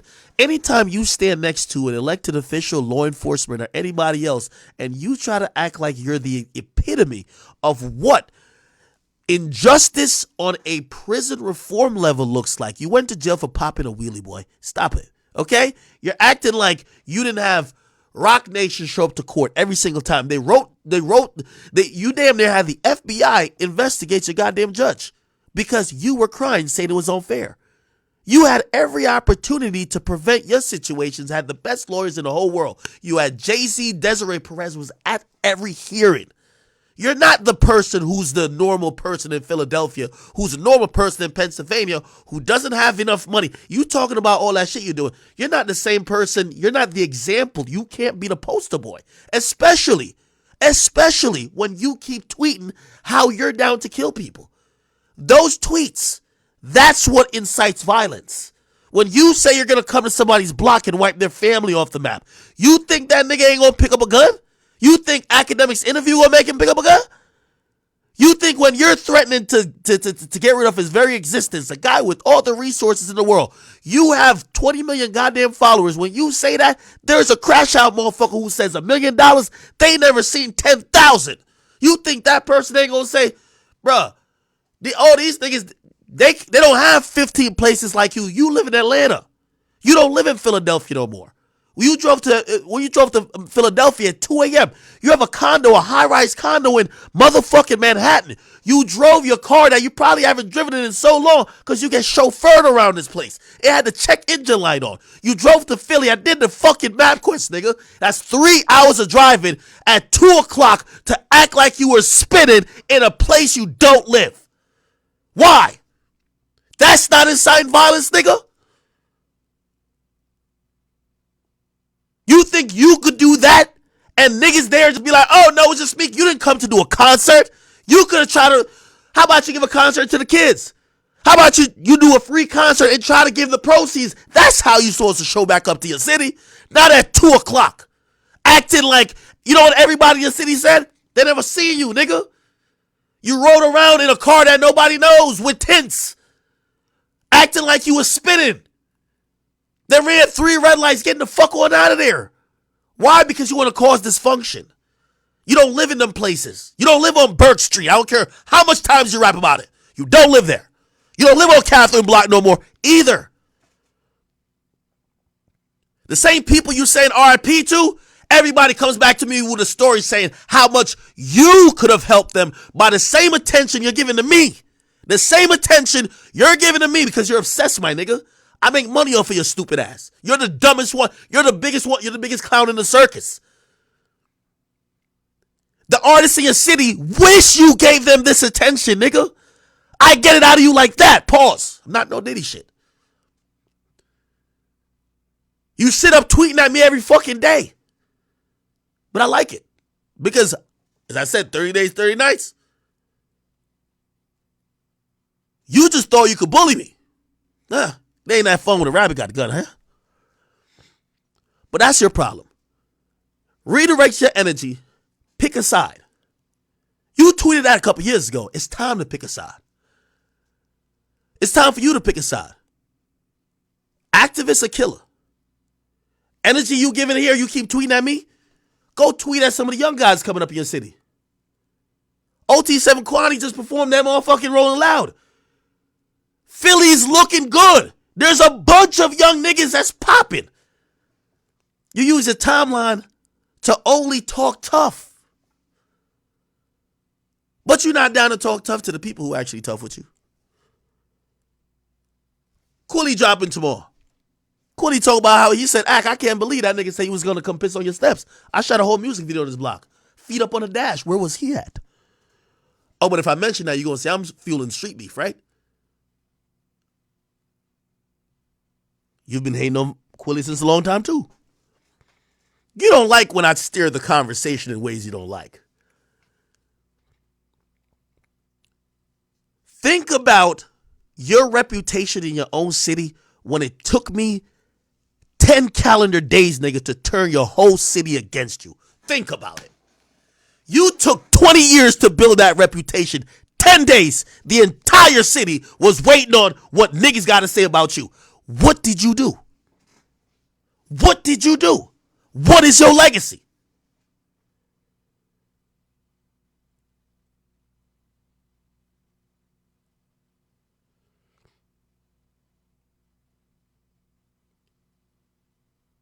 You think I could have went to Atlanta or start talking about Atlanta and turn the entire Atlanta against Thug? God rest Nipsey. You think I could have turned motherfucking LA against him? God rest motherfucking Young Dolph. You think Memphis would have turned against him? What's your legacy, nigga? Your legacy's nothing but hate. You gonna be the biggest circus, still the biggest clown in my circus, because as long as you're willing to engage with me, I'm going to showcase the fact that your career ain't the same. And you're going to realize this back and forth only keep highlighting and crystallizing how much you're a failure while we just having fun with this shit. I'm in the media. Anytime a rapper want to go back and forth, oh, let's go. Wisen up, Meek. Rameek. Change your legacy. Help the people in your town. Why the fuck the biggest platform they're getting? We had 16,000 people watching live. Why the fuck is the biggest platform they're getting? It's from me. I'm not from Philadelphia. I do like Philly, but I'm not from Philadelphia. Why is it the only time you showed up to your city was to go there at 2 a.m.? You stayed there for 13 minutes and recorded 15 videos. And you posted when nigga, you posted when you're driving over the bridge like, all right, man, I'm safe again. Come on, bro. Talking about next time you'll go live. Go live to do what? Who are you trying to still make believe that you're a killer? Okay, how about we help the governor believe you're a killer then? Because that's what you want, right? You want us to believe that you're spinning. You want us to believe that you're doing these things, right? Because you keep doing it. We just watched the video of you balling, my nigga. Just pick a side. Because when you play the I'm in the hood at 2 o'clock spinning and I'm in the trenches, those young kids who don't got no out, who they have now taken and adopted drill music to Philly, when they see that this gangster who, nigga, you live in a high-rise apartment in motherfucking Manhattan making whack-ass music, playing Call of Duty all goddamn day. Go back to Atlanta. Oh, Thug in jail. Little baby got tired of you. Nigga, go do something positive. You got the kids in Philly watching you on your Instagram acting like you about to go kill something. And then the next day when you hear about 8 people got shot and they all got shot, it's all kids. You know what you say? Yo, the crime got to stop. Who do you think they look up to? You think they're like, oh, we want to be like Act? They want to be like you. What you telling them though? Then you start spitting, we gonna spray up your car. That's what you said. Third line in your fucking whack ass freestyle on the radar. 5th line, Turks and Caicos. I just came back and bought me 2 Dracos. What are you saying?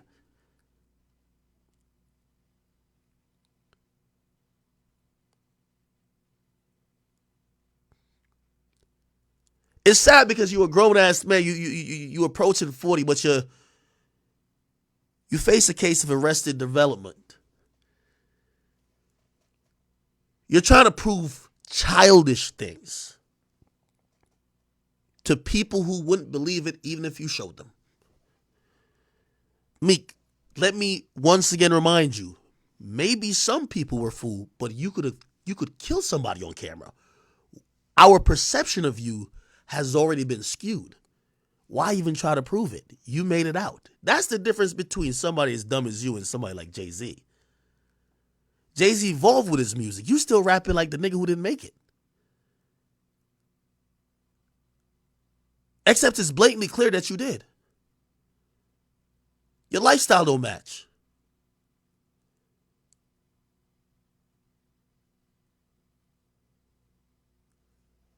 You talk about all these billionaires you hanging out with, my nigga. And all this money you got. Didn't Rick Ross buy your house? Let me just look this up because I might be mistaken. Meek Mill, Rick Ross.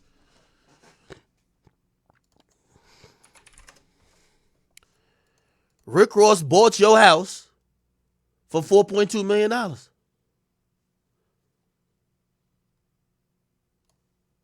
Now, generally, to be honest, I'm not even going to say that's a bad thing. Sold a house for $4 million. It's cool.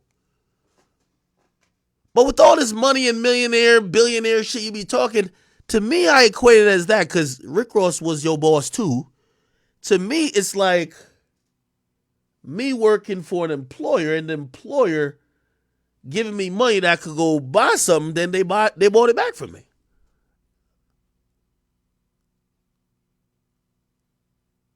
Just pipe down, my brother. I think some people do appreciate the efforts that you have on the reform circuit, but I'd be remiss to allow someone who's as hypocritical as you throw out idle threats, and everything you do say is definitely, we're making sure everything is documented because there ain't no tweet and delete, my nigga. And yes, I don't care if you called a hater or not, because I thought you was a hater when you say you were going to come to my house, but you was talking big and bad. You was talking like you was the biggest killer in town, right? Okay, well, bunny hop out of this one. We're going to go tell that governor. Tomorrow, chat, as I said, let me pull the website up. I wrote my letter. Y'all need to write y'all's. I'll only say this. Please leave Pound Side Pop name out of it. That's actually a nigga in the streets, and I'm going to apologize to Pound Side Pop. I shouldn't even put your name in there. We are just going to write a letter. Y'all can put Livingston Allen name because I'm definitely a civilian. Ramik Robert Williams, you're going to either be a killer or you're going to be an activist. And we're going to make sure this happens, okay? We're going to hit up Josh Shapiro.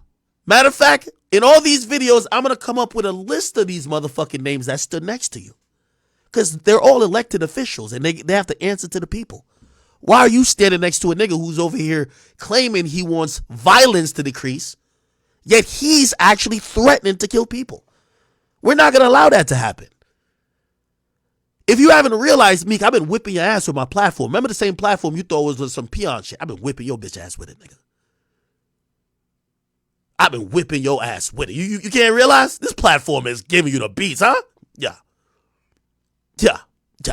I know. Your 6K wouldn't be known. You're known as Mr. 6K. Cuss at me. Yeah. You didn't realize? Meek, you don't realize how it's a little bit different. Remember years ago when you was talking all this big and bad? Nigga, I waited 4 years. You remember when Drake said I waited 4 days, nigga, where y'all at? I waited 4 years. I gathered every stone. I did my due diligence. When I know a nigga always gonna turn bad on me, nigga, I make sure I have a cabinet full of files on you.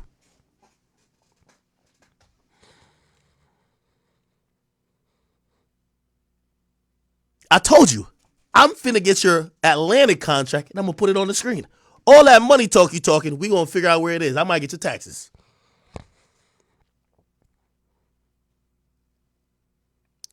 You can't beef with the media. You see, every time you tweet, they tell you to shut up. Every time I go live, they say I'm roasting you. Optics. You could barely read and write. But we'll see. We will see. I had 4 years. Trust me. I would see some shit. Let me just file it away in the day I need to expose Meek Mill. Let's put it over here. Okay. You know how many times I seen shit and I wanted to laugh and like, okay, put this here. Oh, put this here. I know you was mad at me. I remember you was on Clubhouse one time with me, and you was like, "Nah, this is niggas' livelihoods or whatever." Well, you could give me the credit for ruining this part of your career. Okay, I'll take this credit. Because I remember you were mad. You're like, if niggas start losing money, I'll take this credit for this part of your career being. You see all the press. You was trying to blame it on the white man. No, this was because Livingston George Allen, Akademiks. When niggas called you gay, I ain't call you gay. You flipped out thinking, let me go. You try to do I'm going to just go step on or press this blogger dude. I noticed about your tweets too. One of your tweets is very interesting.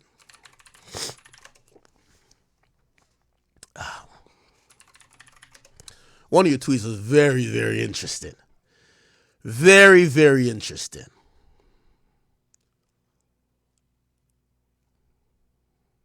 Damn, this nigga's still tweeting.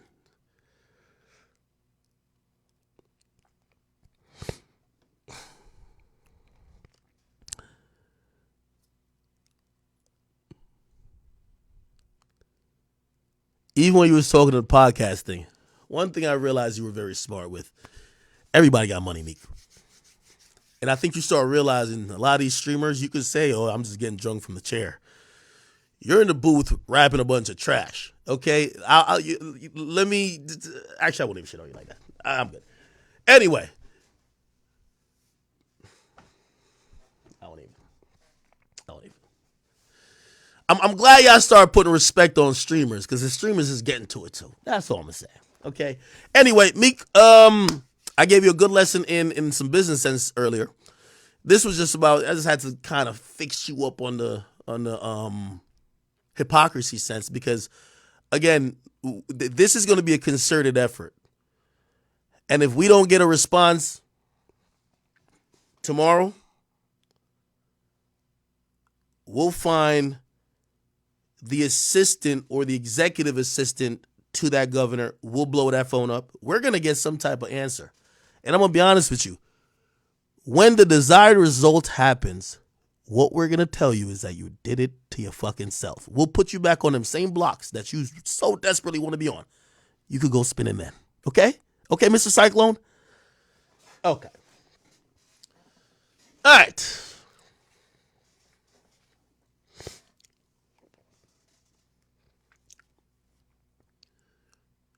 All right. That was a little impromptu. All right, Mike Tyson and Jake Paul. I think we finished that though. Wait, what? There was a topic that I wanted to get to. Why can't I find it?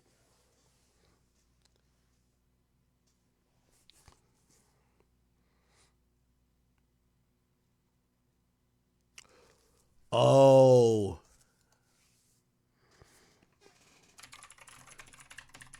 Yo, did y'all see Saucy Santana and Gilbert Arenas? I think we played this before, but look like, there's some more developments. And I ain't gonna lie, I believe that I believe Gilbert is smart, and he kind of de-escalated a little bit because them peoples will cancel you, right? So remember when they were laughing at Saucy Santana. Saucy Santana made a video and said this. Baby, we're gonna make this real quick for you since motherfuckers act like they don't know what the fuck going on. I don't know what the fuck was funny when you talking to motherfucking Nick. You laughing, oh, ha, ha, he your homeboy, he not a rapper. Bitch, I am a motherfucking rapper. That's how I make most of my motherfucking money, bitch. You better check in with your niece, your nephew, your grandma, your mama, bitch, your daughters. I don't know what the fuck you got. I don't know who the fuck you is. Bitch, tap the fuck in, bitch, and you can find a whole lot about Saucy Santana. Bitch, second of motherfucking all, I know you about to go jack your motherfucking dick to that twerk video because you put it up too many motherfucking times on the motherfucking camera for you to be so hee motherfucking ha. Bitch, you... Yo, how there are beeps in this and you can still hear the curse words? Keep watching this ass, and I know it's like motherfucking water. You'll enjoy that later. And motherfucking Nick, stop motherfucking playing with me, bitch. All that motherfucking giggling, get in the motherfucking field. About me. Oh, shit. Anyway. It was a good show. Anyway, but yeah, my man Gilbert, he cleaned it up. Pause. I just want to say, look, it threw me off. It did. I know it's gonna throw you off. That's why I said. I've never seen somebody with nails and the beard. That was the problem. It just threw me. It threw me off, and then when I hit the video, twerk. Did you like it? Damn. You like the twerk video? He said it's like water. What did he say that? I'm not gonna lie. Stop. No. Stop. Stop. I'm not gonna lie. I'm not rolling, bro. No. I mean, all I'm saying, if I had to rate between who's better, him. I'm trying to say him. Or Megan Thee Stallion. Stop, man. I don't know who I'm going to throw my dollars to, dog. A good show is a good show. Oh, man. You see, Gilbert had to kind of bring it back in. But, Hey, Sauce, listen. I got rules. Listen, you can't talk. No. And you can't look at me. If you look, I got 100 those. I got the Where does money come from? I got the honeys. Listen, hey, I don't mind. I don't know if you dealt with it. I don't know if Nick, is that what you was doing, dog? I was like this. He was like this? I was leaving it on He was leaving it on the dresser. Hey, Saucy, I be in there like this. Yeah. Shaking my nigga. Can you say that? Yo, this is crazy. Yo, my nigga Gilbert is trying not to be canceled. That nigga gotta act like he would throw money at Saucy Santana. This is crazy. We live in a crazy world, people. Nah, stop. You can't do that. Nah, hell no. What you doing with all this money, man? No, I'm saying, how are you supposed to get a lap dance from the dude and you street? You gotta sneak it to me. You gotta be like this. You gotta say, you see that right there? You see that? You see that right there? That's all you player. You can't laugh. See, that's why you got in trouble. All right, I'm done. It was a good show. You can't. All I'm saying is, it was twerking just a little bit better than Megan Thee Stallion. It kind of caught me off guard.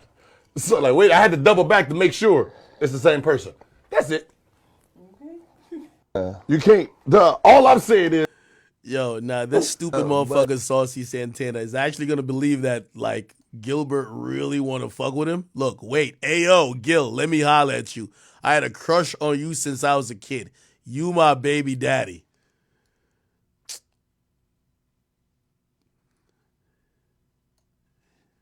Niggas like this be so desperate, bro. Whatever. Okay, let me just move on. All right, bro. Okay. All right. What else is going on, bro? What else is going on? What?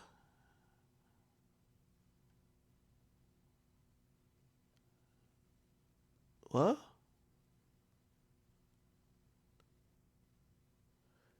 Yo, Drake just give everybody money. Don't he?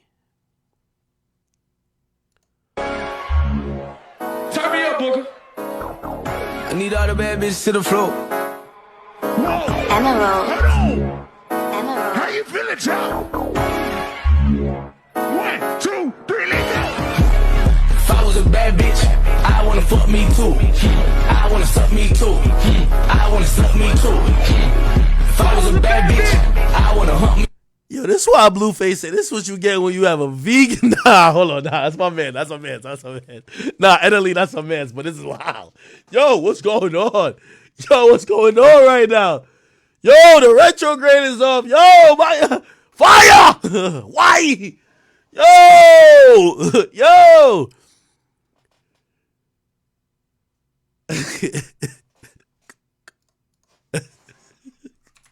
You know I got to play this, right?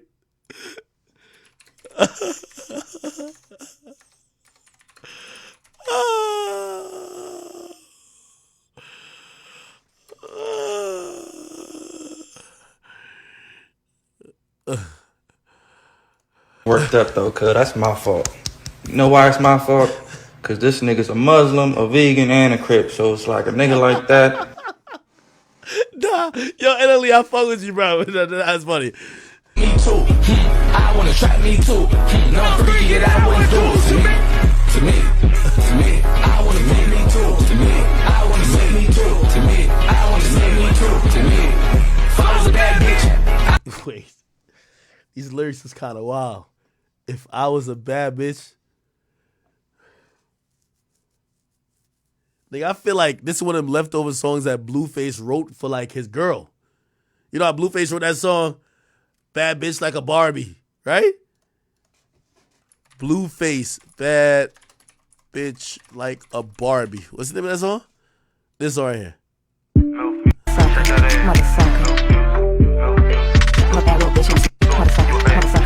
Okay, I can't speed that up. I'm going to get it copywritten.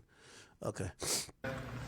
He don't even know himself for real, cause he don't even know, like, that don't even make sense, girl. Like, nigga, you eat paninis and tofu and shit, like.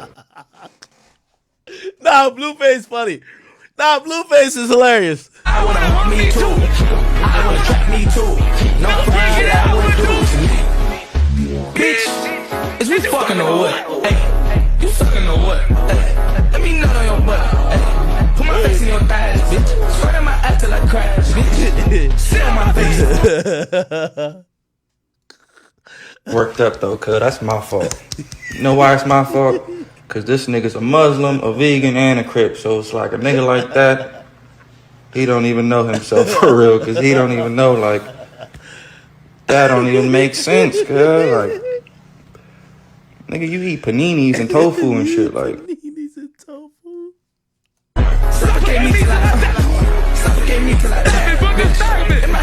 Wait, did the lyrics say "suck on me till I die"? Oh nah, nah, Italy, bro. I'm fucking with this song, bro.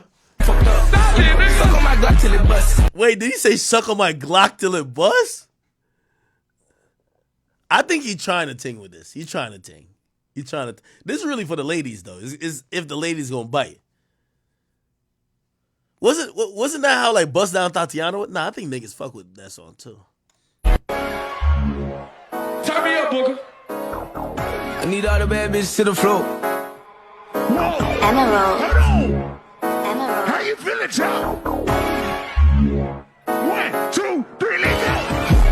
If I was a bad bitch, I wanna fuck me too. I wanna suck me too. Nah, I fuck with Italy Chopper. Yo, Italy Chopper would be hilarious. Remember Italy Chopper was yo. Hold on, Chad. Hold on. Italy Chopper BBL pen. Yo, Chad. Nah, we got it. Remember Italy Chopper had like a BBL pill, bro?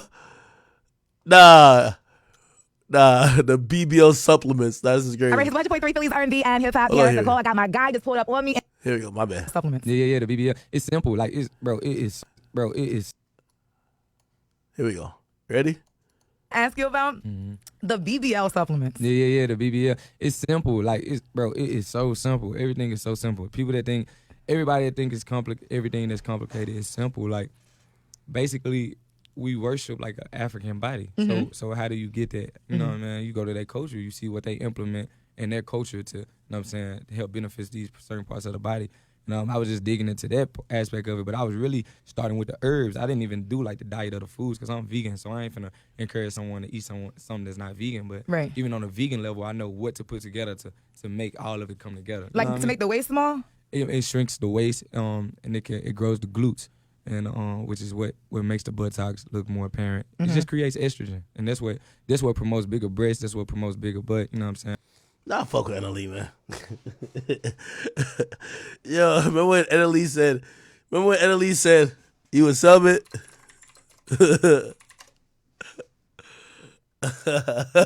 Celibate. What does that mean to you, and why are you trying to do that? I think the biggest thing is just the more that I keep into me and just keep in is like the more powerful I feel, the more my willpower is, the better energy I have. I feel like sex as of right now is kind of like pointless because that's the main thing that I'm trying to prevent, which is releasing. How long, have you been practicing that? Just the start of this year? It's been going on 4 months now. It's been going on 4 months.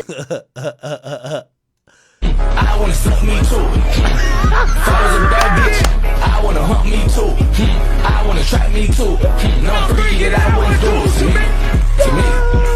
I wanna make me too. To me, I wanna say me too. To me, I wanna say me too. To me. Yo, I don't know why it's so funny. I don't know why it's so funny, bro. Nah, this is too funny, bro. I don't know why it's so funny, dog. Does it make you feel different? What? I feel amazing. Like the job I have is just a lot of people would throw themselves at you, and the person that's not as disciplined, they're gonna take everything that's thrown their way.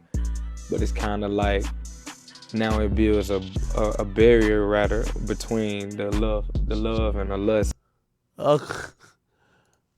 If I was a bad bitch, I wanna hump me too. I wanna trap me too. No freaky that I wouldn't do to me. Nah, I'm fucking with it.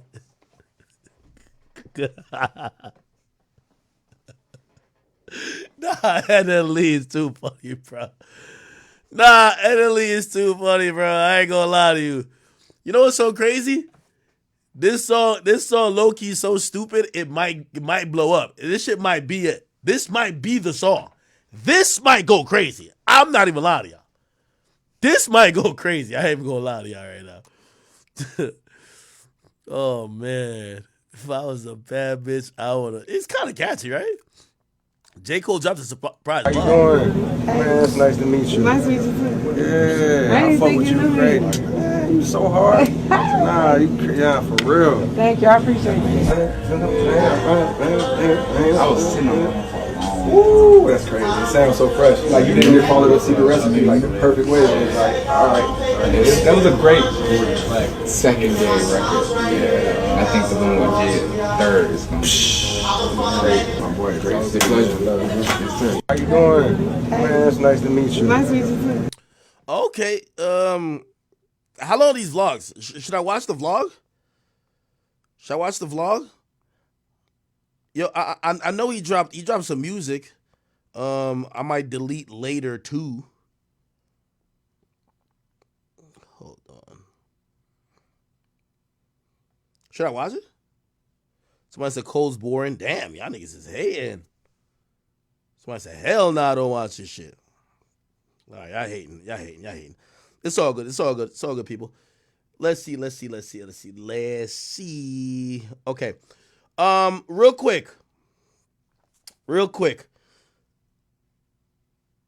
Yes, Jules.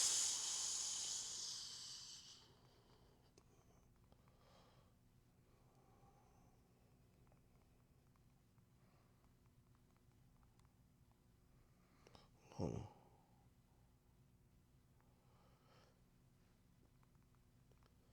Okay, first of all, so yes, Jules. Oh my God, don't tell me I fucked up. God damn it. Oh no, I'm good. So yes, Jules basically is being sued by Team Yeezy for breaking the NDA. They fired her recently, and even Kanye West recently, put it out there. He says, this looked like a actual lawsuit that they're filing, right? It says Julian Godard, which is yes, Jules. She's repeatedly blah blah blah, and they're saying that the fines that she has, ran up, and they even put her Twitter post where she says, "Fuck a NDA, sue me. I dare Milo or any lawyer Yeezy to try." So they basically show her blatant disregard of the fact that she signed an NDA and that she, said she wouldn't say certain things, disparage certain people, or even speak about, gay or whatever afterwards. So she has said, fuck the NDA, and they're suing her for that. So Kanye West posted that. This is after she said, fuck an NDA, sue me. Now, she's still leaking stuff, and she just recently leaked, some messages between her and Ye. And, hold on. And I guess she said, okay, I guess she sent, it says, I sent new body to Ice Spice and Doja Cat. Let's see who sounds best. Hope you had a good time. Don't let the jet leave me behind. Taking a nap till 10. And I would like to help run things for you so we are never in a position where you don't have permits again. Kanye says, yes, let's speak about that. I can understand why you turned the cameras off because people weren't understanding me and called me crazy. You were under pressure. I need to up a rave in Saudi. What? And she said, tomorrow? And this is her caption now. It says, I'm not an influencer. I'm a manager, producer, host, and our consultant friend. Most importantly, an honest, loyal, hardworking single mother. Anytime a woman start pulling the single mother shit, she trying to manipulate. I ain't gonna hold you. I don't even need to know the whole story. I know she trying to manipulate. Then she posted a picture with Justin LeBoy. By the way, what happened to that nigga? I think his meme page still popping, right? Like Justin LeBoy Instagram. Like his meme page is still going strong, right? But him as a person looked like he's more running around with Kanye, right? He had a show on Revolt at one point, but looked like he's just Team Kanye. Remember Drake looked like he was kind of dissing him at a point too. And this is what Yes Jules is saying about him. I guess he's still around Team Kanye. He says, and I refuse to let leeches like Justin LeBoy and Milo come for me. And I guess she's saying, fuck you, and she has a picture of Justin LeBoy. Wow, okay. She's been trying to expose some shit. I ain't gonna lie to you. Yes, Jules. Let's look at her Twitter feed. Hopefully they ain't no porn on this bitch. So grateful God has shown me who my real friends are over the last few months. I know I have great blessings on the way. Okay, let me see. Chat, by the way, it's just sinuses. Not sinuses, I mean, pollen season's about to pop in, so I'm having allergies. I got to start taking allergy medicine. Damn.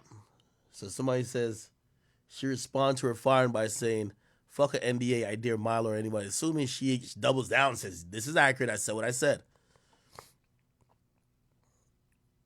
Some people, she retweeted, somebody says, how are you going to fire the one person that was actively speaking to your fans on a daily basis before and after this album came out? That doesn't make sense to me. Yes, Jules, you deserve better. Of course, she posts a little thirst trap in the middle of it with a Snapchat link, which, by the way, if you don't know, all these influencers are making a fucking killing off Snapchat. This is why she probably posted that shit to Snapchat too. Yeah, once you see this little Dragon Ball Z or Dragon Ball thing right here, they're getting paid an arm and a leg if they could get views on Snapchat, because Snapchat now is putting ads in the feed of qualified celebrities, Snapchat account feeds, right? Let me see. He said, fuck Milo. Try me a little bit. Damn. Is she natural? Damn, she loves showing off this body. She's like, one thirst trap, one tweet about Ye. One thirst trap, one tweet about Ye. Victory favors the brave. Keep that same energy. God, I trust you. Perspective is everything. I pled elegance, and she said unemployed with 2 thirst traps.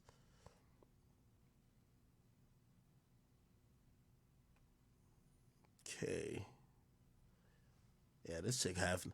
I ain't gonna lie, Kanye, this is probably a good firing, bro. Like, if this chick always focuses about showing that she naked, bro, like, I'm good, bro. Like, bro, she not no different than one of these OnlyFans girls that sneak onto like a lit streamer's stream. And, they're like, no, I'm here for you. I love you. No, I really care about you. All the time, they're siphoning off people to go check out their OnlyFans, my nigga. Like, bro, if you work for Kanye, and obviously she don't anymore, you're not fucking posting a bunch of selfies like that. That's, seem like you trying to indulge in OnlyFans or some shit like that. Like, come on. Like, look at his fucking feet. Hell nah. So never present an idea as my own.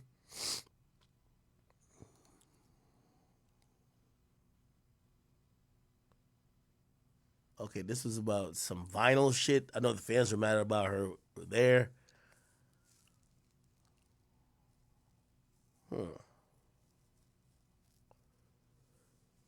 So here's what Milo, the chief of staff, who controls who gets hired and fired when they get paid, think about the very fan base that fought so hard to get Ye his first #1 in over a decade.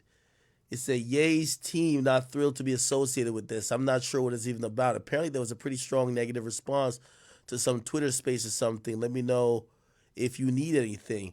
Surely the last thing we need is some bright ideas from Down syndrome mega fans on social media. Half of these obsessed mega fans online have developmental disorders. I'm not very much a fan anyway of the fake sounding tell us what you think outreach. Feels atrocious, off brand for Ye, and needs a rethink. That is true. Kanye don't ask people what he think. So that's kind of true. That we have there that anyone else who is not subscribed cannot have access to. But in addition to that, I'd love to have a social aspect where we can gather like this, and Ye and other team members could just pop in and pop out at their own leisure and kind of hear what everybody has to say and what the ideas are. And I agree with her firing. Fuck all that. Bro, if you think Kanye West is giving a fuck what a fan is saying, bro, like, come on, bro. Like, that nigga literally just said he got beef with Jesus, bro. Like, Kanye is tight at Jesus. You think he about to hear what a fan got to say, dog? Man, Shorty's over here she's just clout farming off of Ye's fans by being like, hey, I'm the conduit between y'all and Ye. Since Ye don't talk to y'all, I talk to y'all. No, you're trying to farm those people as followers for yourself to go watch your naked bikini twerk videos on fucking Snapchat, nigga. Fuck that. Hell nah, good firing. I don't even know that nigga Milo, because I hear you on some weird shit. But nigga, fire that chick. Get her out of there. The fuck is you got going on?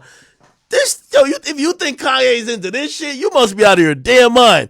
Kanye got his wife wearing like like wearing a stocking cap over her whole body, nigga. Basically showing off her pussy and her titties at all time. Her father can't even control that nigga or get a word with him. He don't give a fuck what we think, what she think, what nobody think. You think Kanye West is ready to hear what a fan think? Get the fuck on out of here. She don't know Ye then. God, come on, nigga. I feel like I know Ye more than her. The hell? You think Ye's on some crowdfunding, crowdsourcing? Hell nah. He don't want no idea for no goddamn fan. I'm sorry. Nah, fuck all that. I'm sorry, bro. I'm sorry, dog. Nah, Yeah.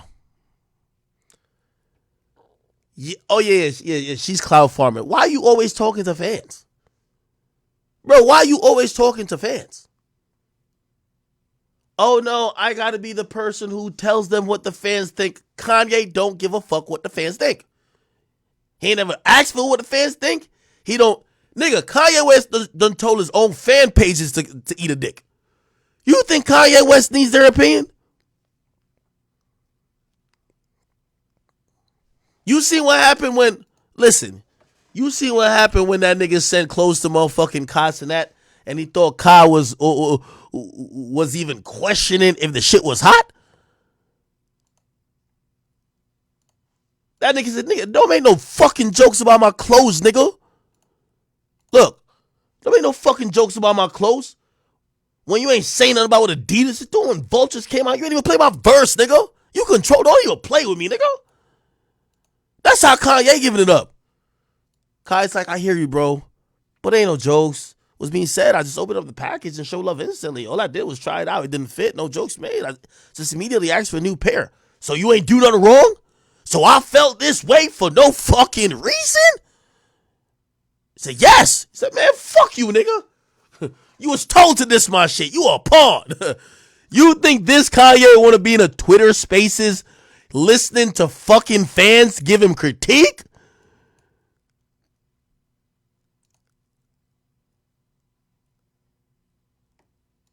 Yo, did you see the shit with Kanye's manager talking crazy?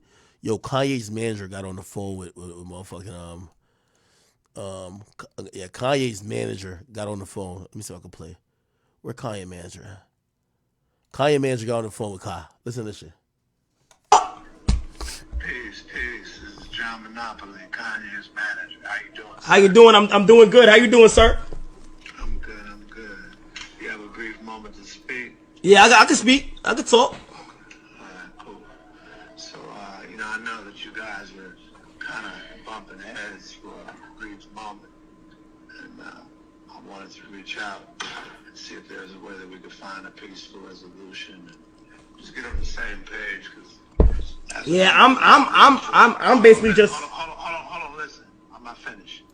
Because as a people, I believe. Oh shit, yo, hey, yo, you know what's kind of interesting? I keep telling y'all. Number one, the line between media and musicians have always been very odd because back in the day, media just waited on musicians. Artists used to be able to bully media, and media needed them for a look, right? So media needed you for an interview. You could leverage the fact they need you to get them to play your records, to get them to act how you want to act. These days, even though maybe not necessarily you don't consider it traditional media, streamers are more lit than the rappers. Now, I'm not saying that Kai is more lit than Kanye, but I'm talking about that dynamic is still pervasive with older rappers. This is one of the reasons me and Meek bump heads. Meek doesn't respect nobody, but he definitely don't respect a nigga who runs a blog page. Do you get what I'm saying? So when he talks to me, it usually has a little bit more tint of disrespect. Just like how you see this conversation happen already. Like, Kanye's manager, like, yo, hold on. Wait, let me finish. You know what I mean? Like, whoa. Like, you could tell already the tone is one that might lack some of the respect that should be there if y'all are, which I always say, if y'all don't respect somebody, why do y'all care about their opinion? You get what I'm saying? It's like it always puzzles me with me. I'm like, yo, nigga, if I don't matter or if I'm not respected, like, why do you always care about my opinion? It's like this, like, you can't call the nigga up after y'all are all reacting to his reaction to the clothes and then try to sun him like he's just some little boy. You get what I mean? So Kai's confused already. Leave. We're stronger together. You know what I'm saying? So I think if we respect one another and take the time to communicate from a mature perspective, we can find that we're better when we're aligned. And when we're not aligned. This is where Kai was probably thinking, bro, I'm tired of like, because by the way, you know Kai deals with a lot of shit, bro. You have all these people in the music industry that probably want to reach out to him. And whether it's not Kanye or this Kanye or not Kanye, they all want to kind of like, you know, make him feel a certain way. And sometimes it does get a little bit demeaning, like he's just a pawn. Like they feel they could control his opinion or his voice, or they talk to him like he just, yo, you're just a streamer. You just sit in a chair, bro. Like, you just sit in a chair. Yeah, you just sit in a chair. Like, you know, just shut up. That's when things can go left. And I want to keep things center. And I appreciate you for taking the time and considering these words.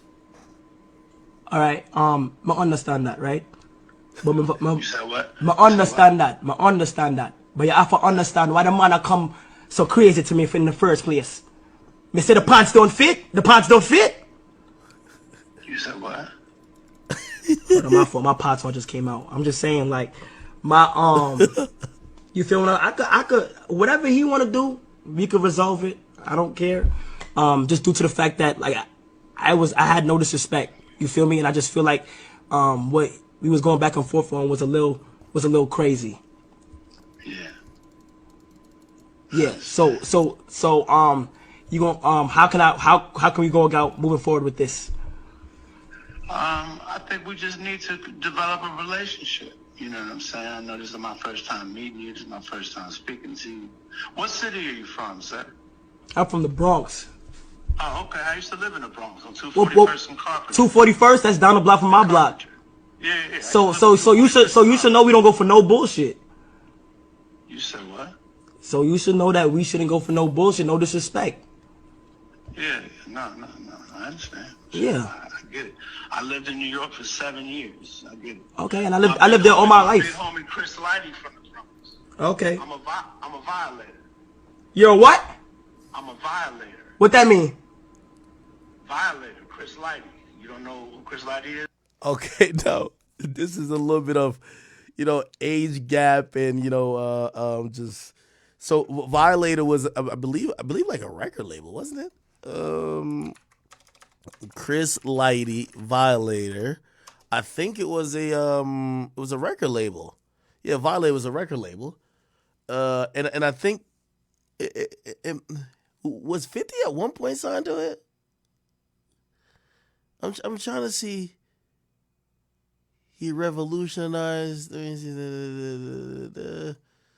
probably gotta watch a little documentary on this to kind of get a little bit more. Like, obviously, I know it's a label, but do I know the whole history? I probably don't. And if I don't, you know what I mean? It's understandable that Kai don't. And here's the thing about when the conversation has a tint of disrespect, Kai is hearing things differently, right?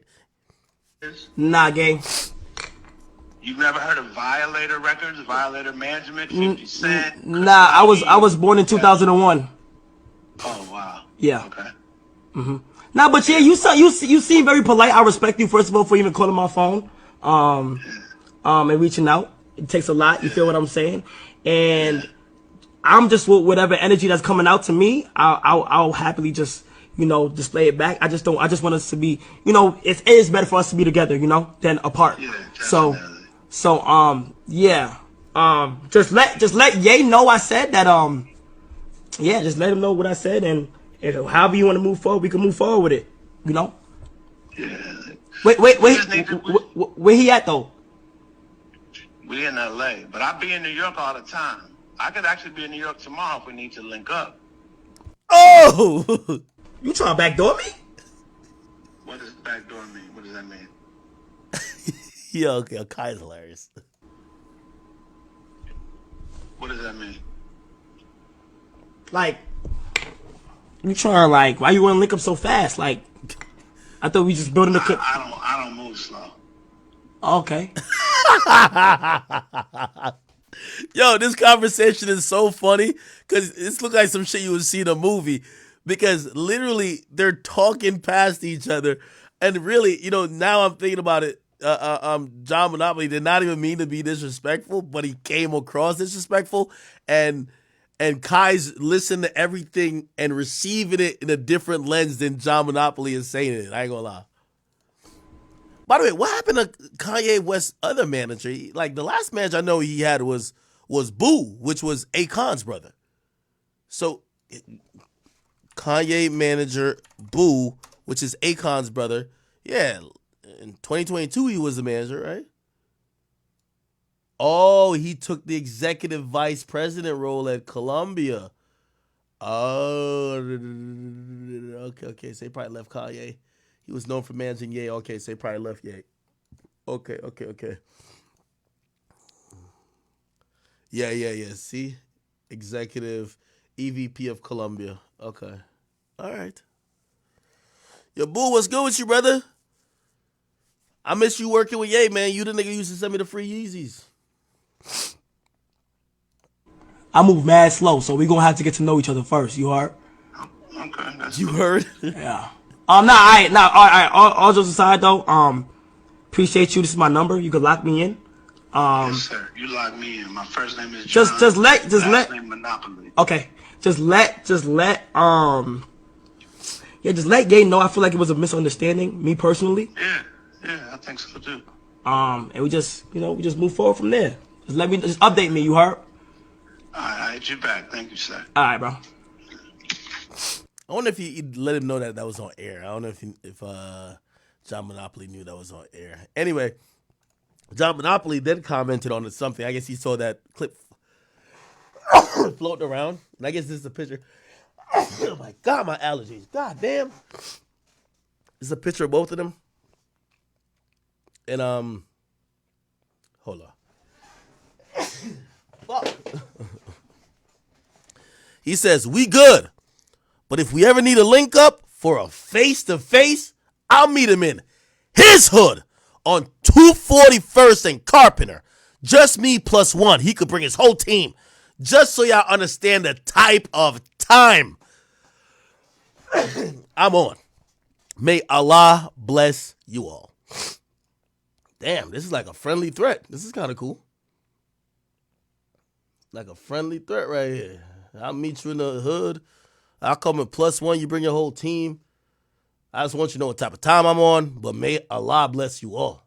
Okay, this is like one of them old school gangsters. I wouldn't even fuck with a nigga like this. I wouldn't even play with him. He's serious. He you got problems with him. He coming through. He not gonna do that bunny hopping shit like me. He really coming through. Holy shit. Did Kyra respond back to that? Did Kyra respond back to that?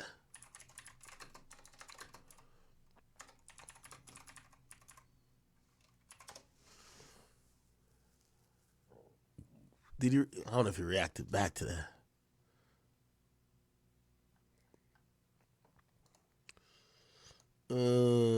Maybe not. Okay.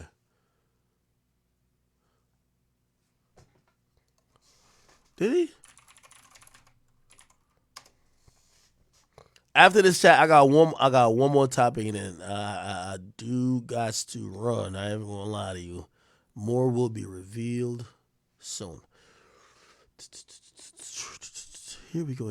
Let me see. Did you ever respond? No, I don't think you responded back.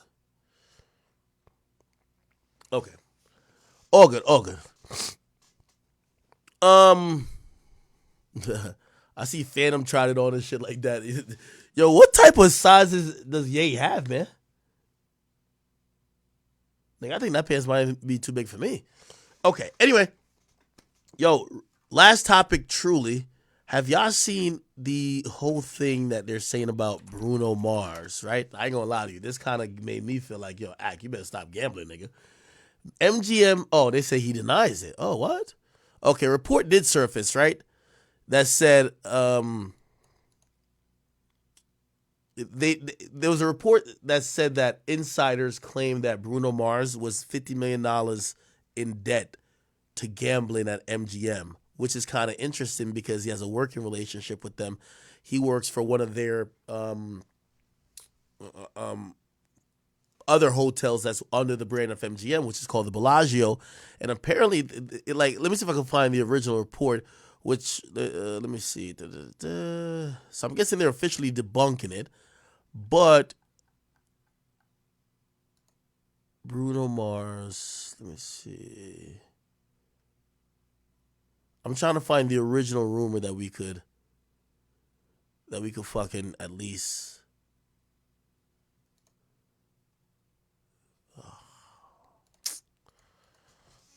Bruno Mars.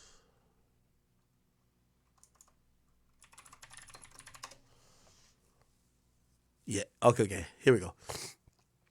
So this was what it was. It says a source spoke with News Nation, claimed he owes millions to MGM from gambling. His debts have gotten high as $50 million, and they're saying MGM basically owns him. Now, here's the funny part, because I always say gambling is kind of like it's an interesting thing about gambling. First of all, addiction is addiction. So if you're addicted to gambling, it's like anything else in the world.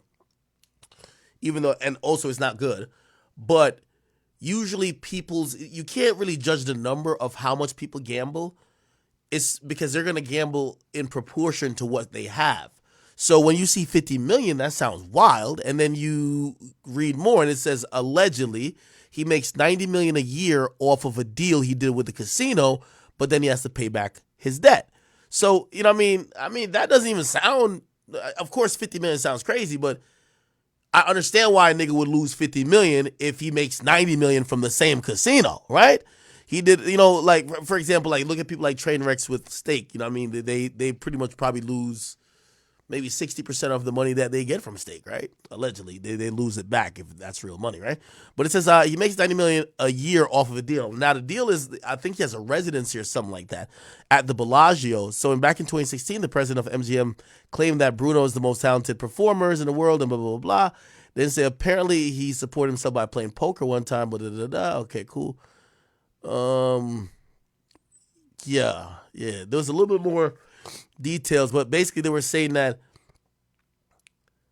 he kind of has to work for the casino for free because his gambling debt became over $50 million, and the debt basically offset what they paid him after he gets taxes.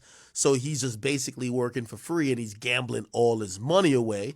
Now officially it came out, and salute to TMZ and others who have clarified. It says apparently he doesn't owe millions in gambling debt to MGM Resorts, despite what a recent report claimed. A rep for MGM International says the singer doesn't have a $50 million gambling tab on the books with them, even though some recently alleged the opposite.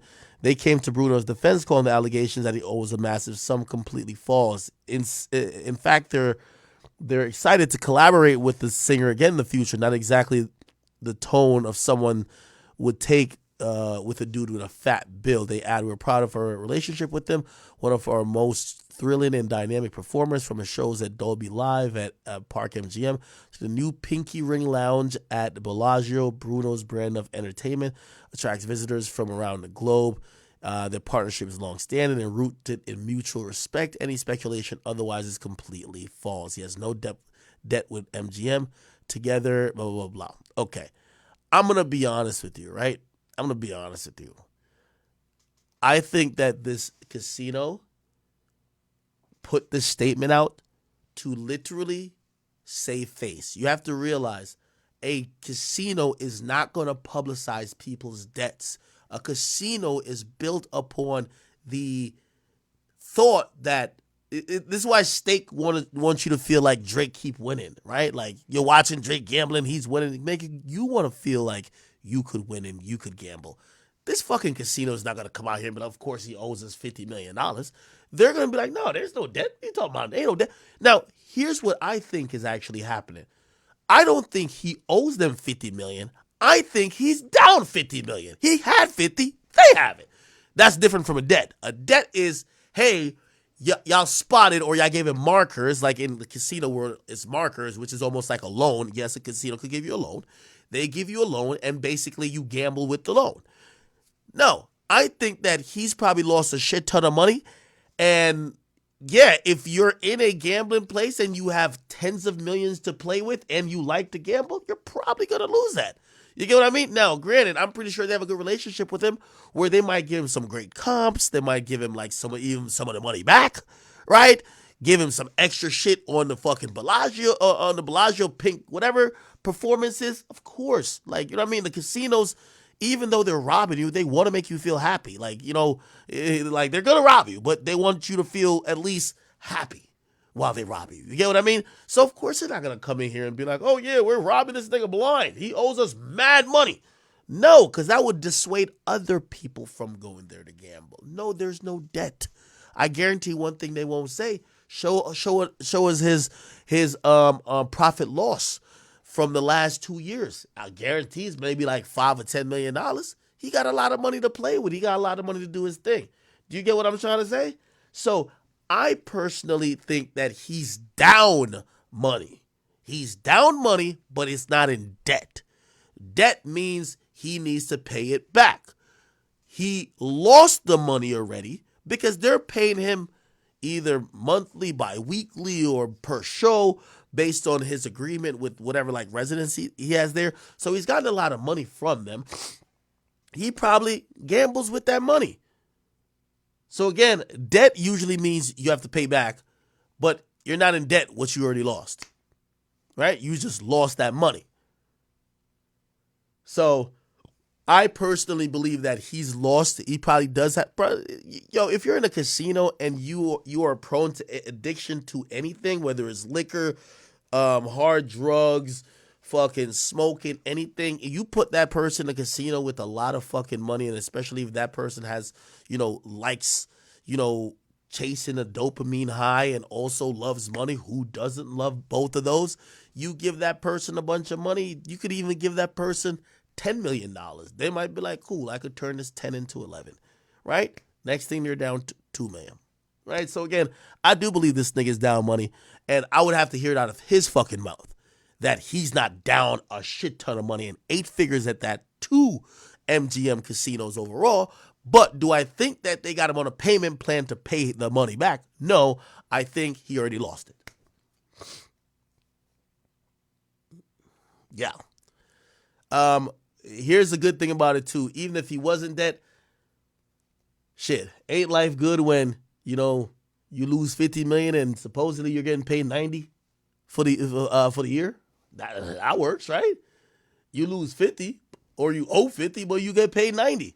You know what I mean? This is rich nigga problems right here. So again, by the way, addiction still operates the same no matter what scale it's on. But I think this story jumped off the page because we saw things like the casino owns him. We're thinking they got like a fucking leash on him that's like a shackle that he can't go nowhere. He's just performing every night and then gambling. They're just keeping him on a leash. Nah, I'm pretty sure he's an addict like most. Like think about like how much money you think like Michael Jordan lost in gambling over decades. Like he might have lost 100 million. 100 million is a fucking all the money in the world to us, but to him, he might be looking at it like, bro, I'm like a fucking billionaire. Like I'm like super duper fucking rich, like 100 million. Shit, I had a good time doing it, right? Who knows, right? That's why I say gambling is all based on what the person has. Now, if he lost 50 million and he was only making 5 million for the year, yeah, you'd be like, nigga, you're fucked. But even if it's true that he was making 90, shit, that's a lot of fucking cash, right?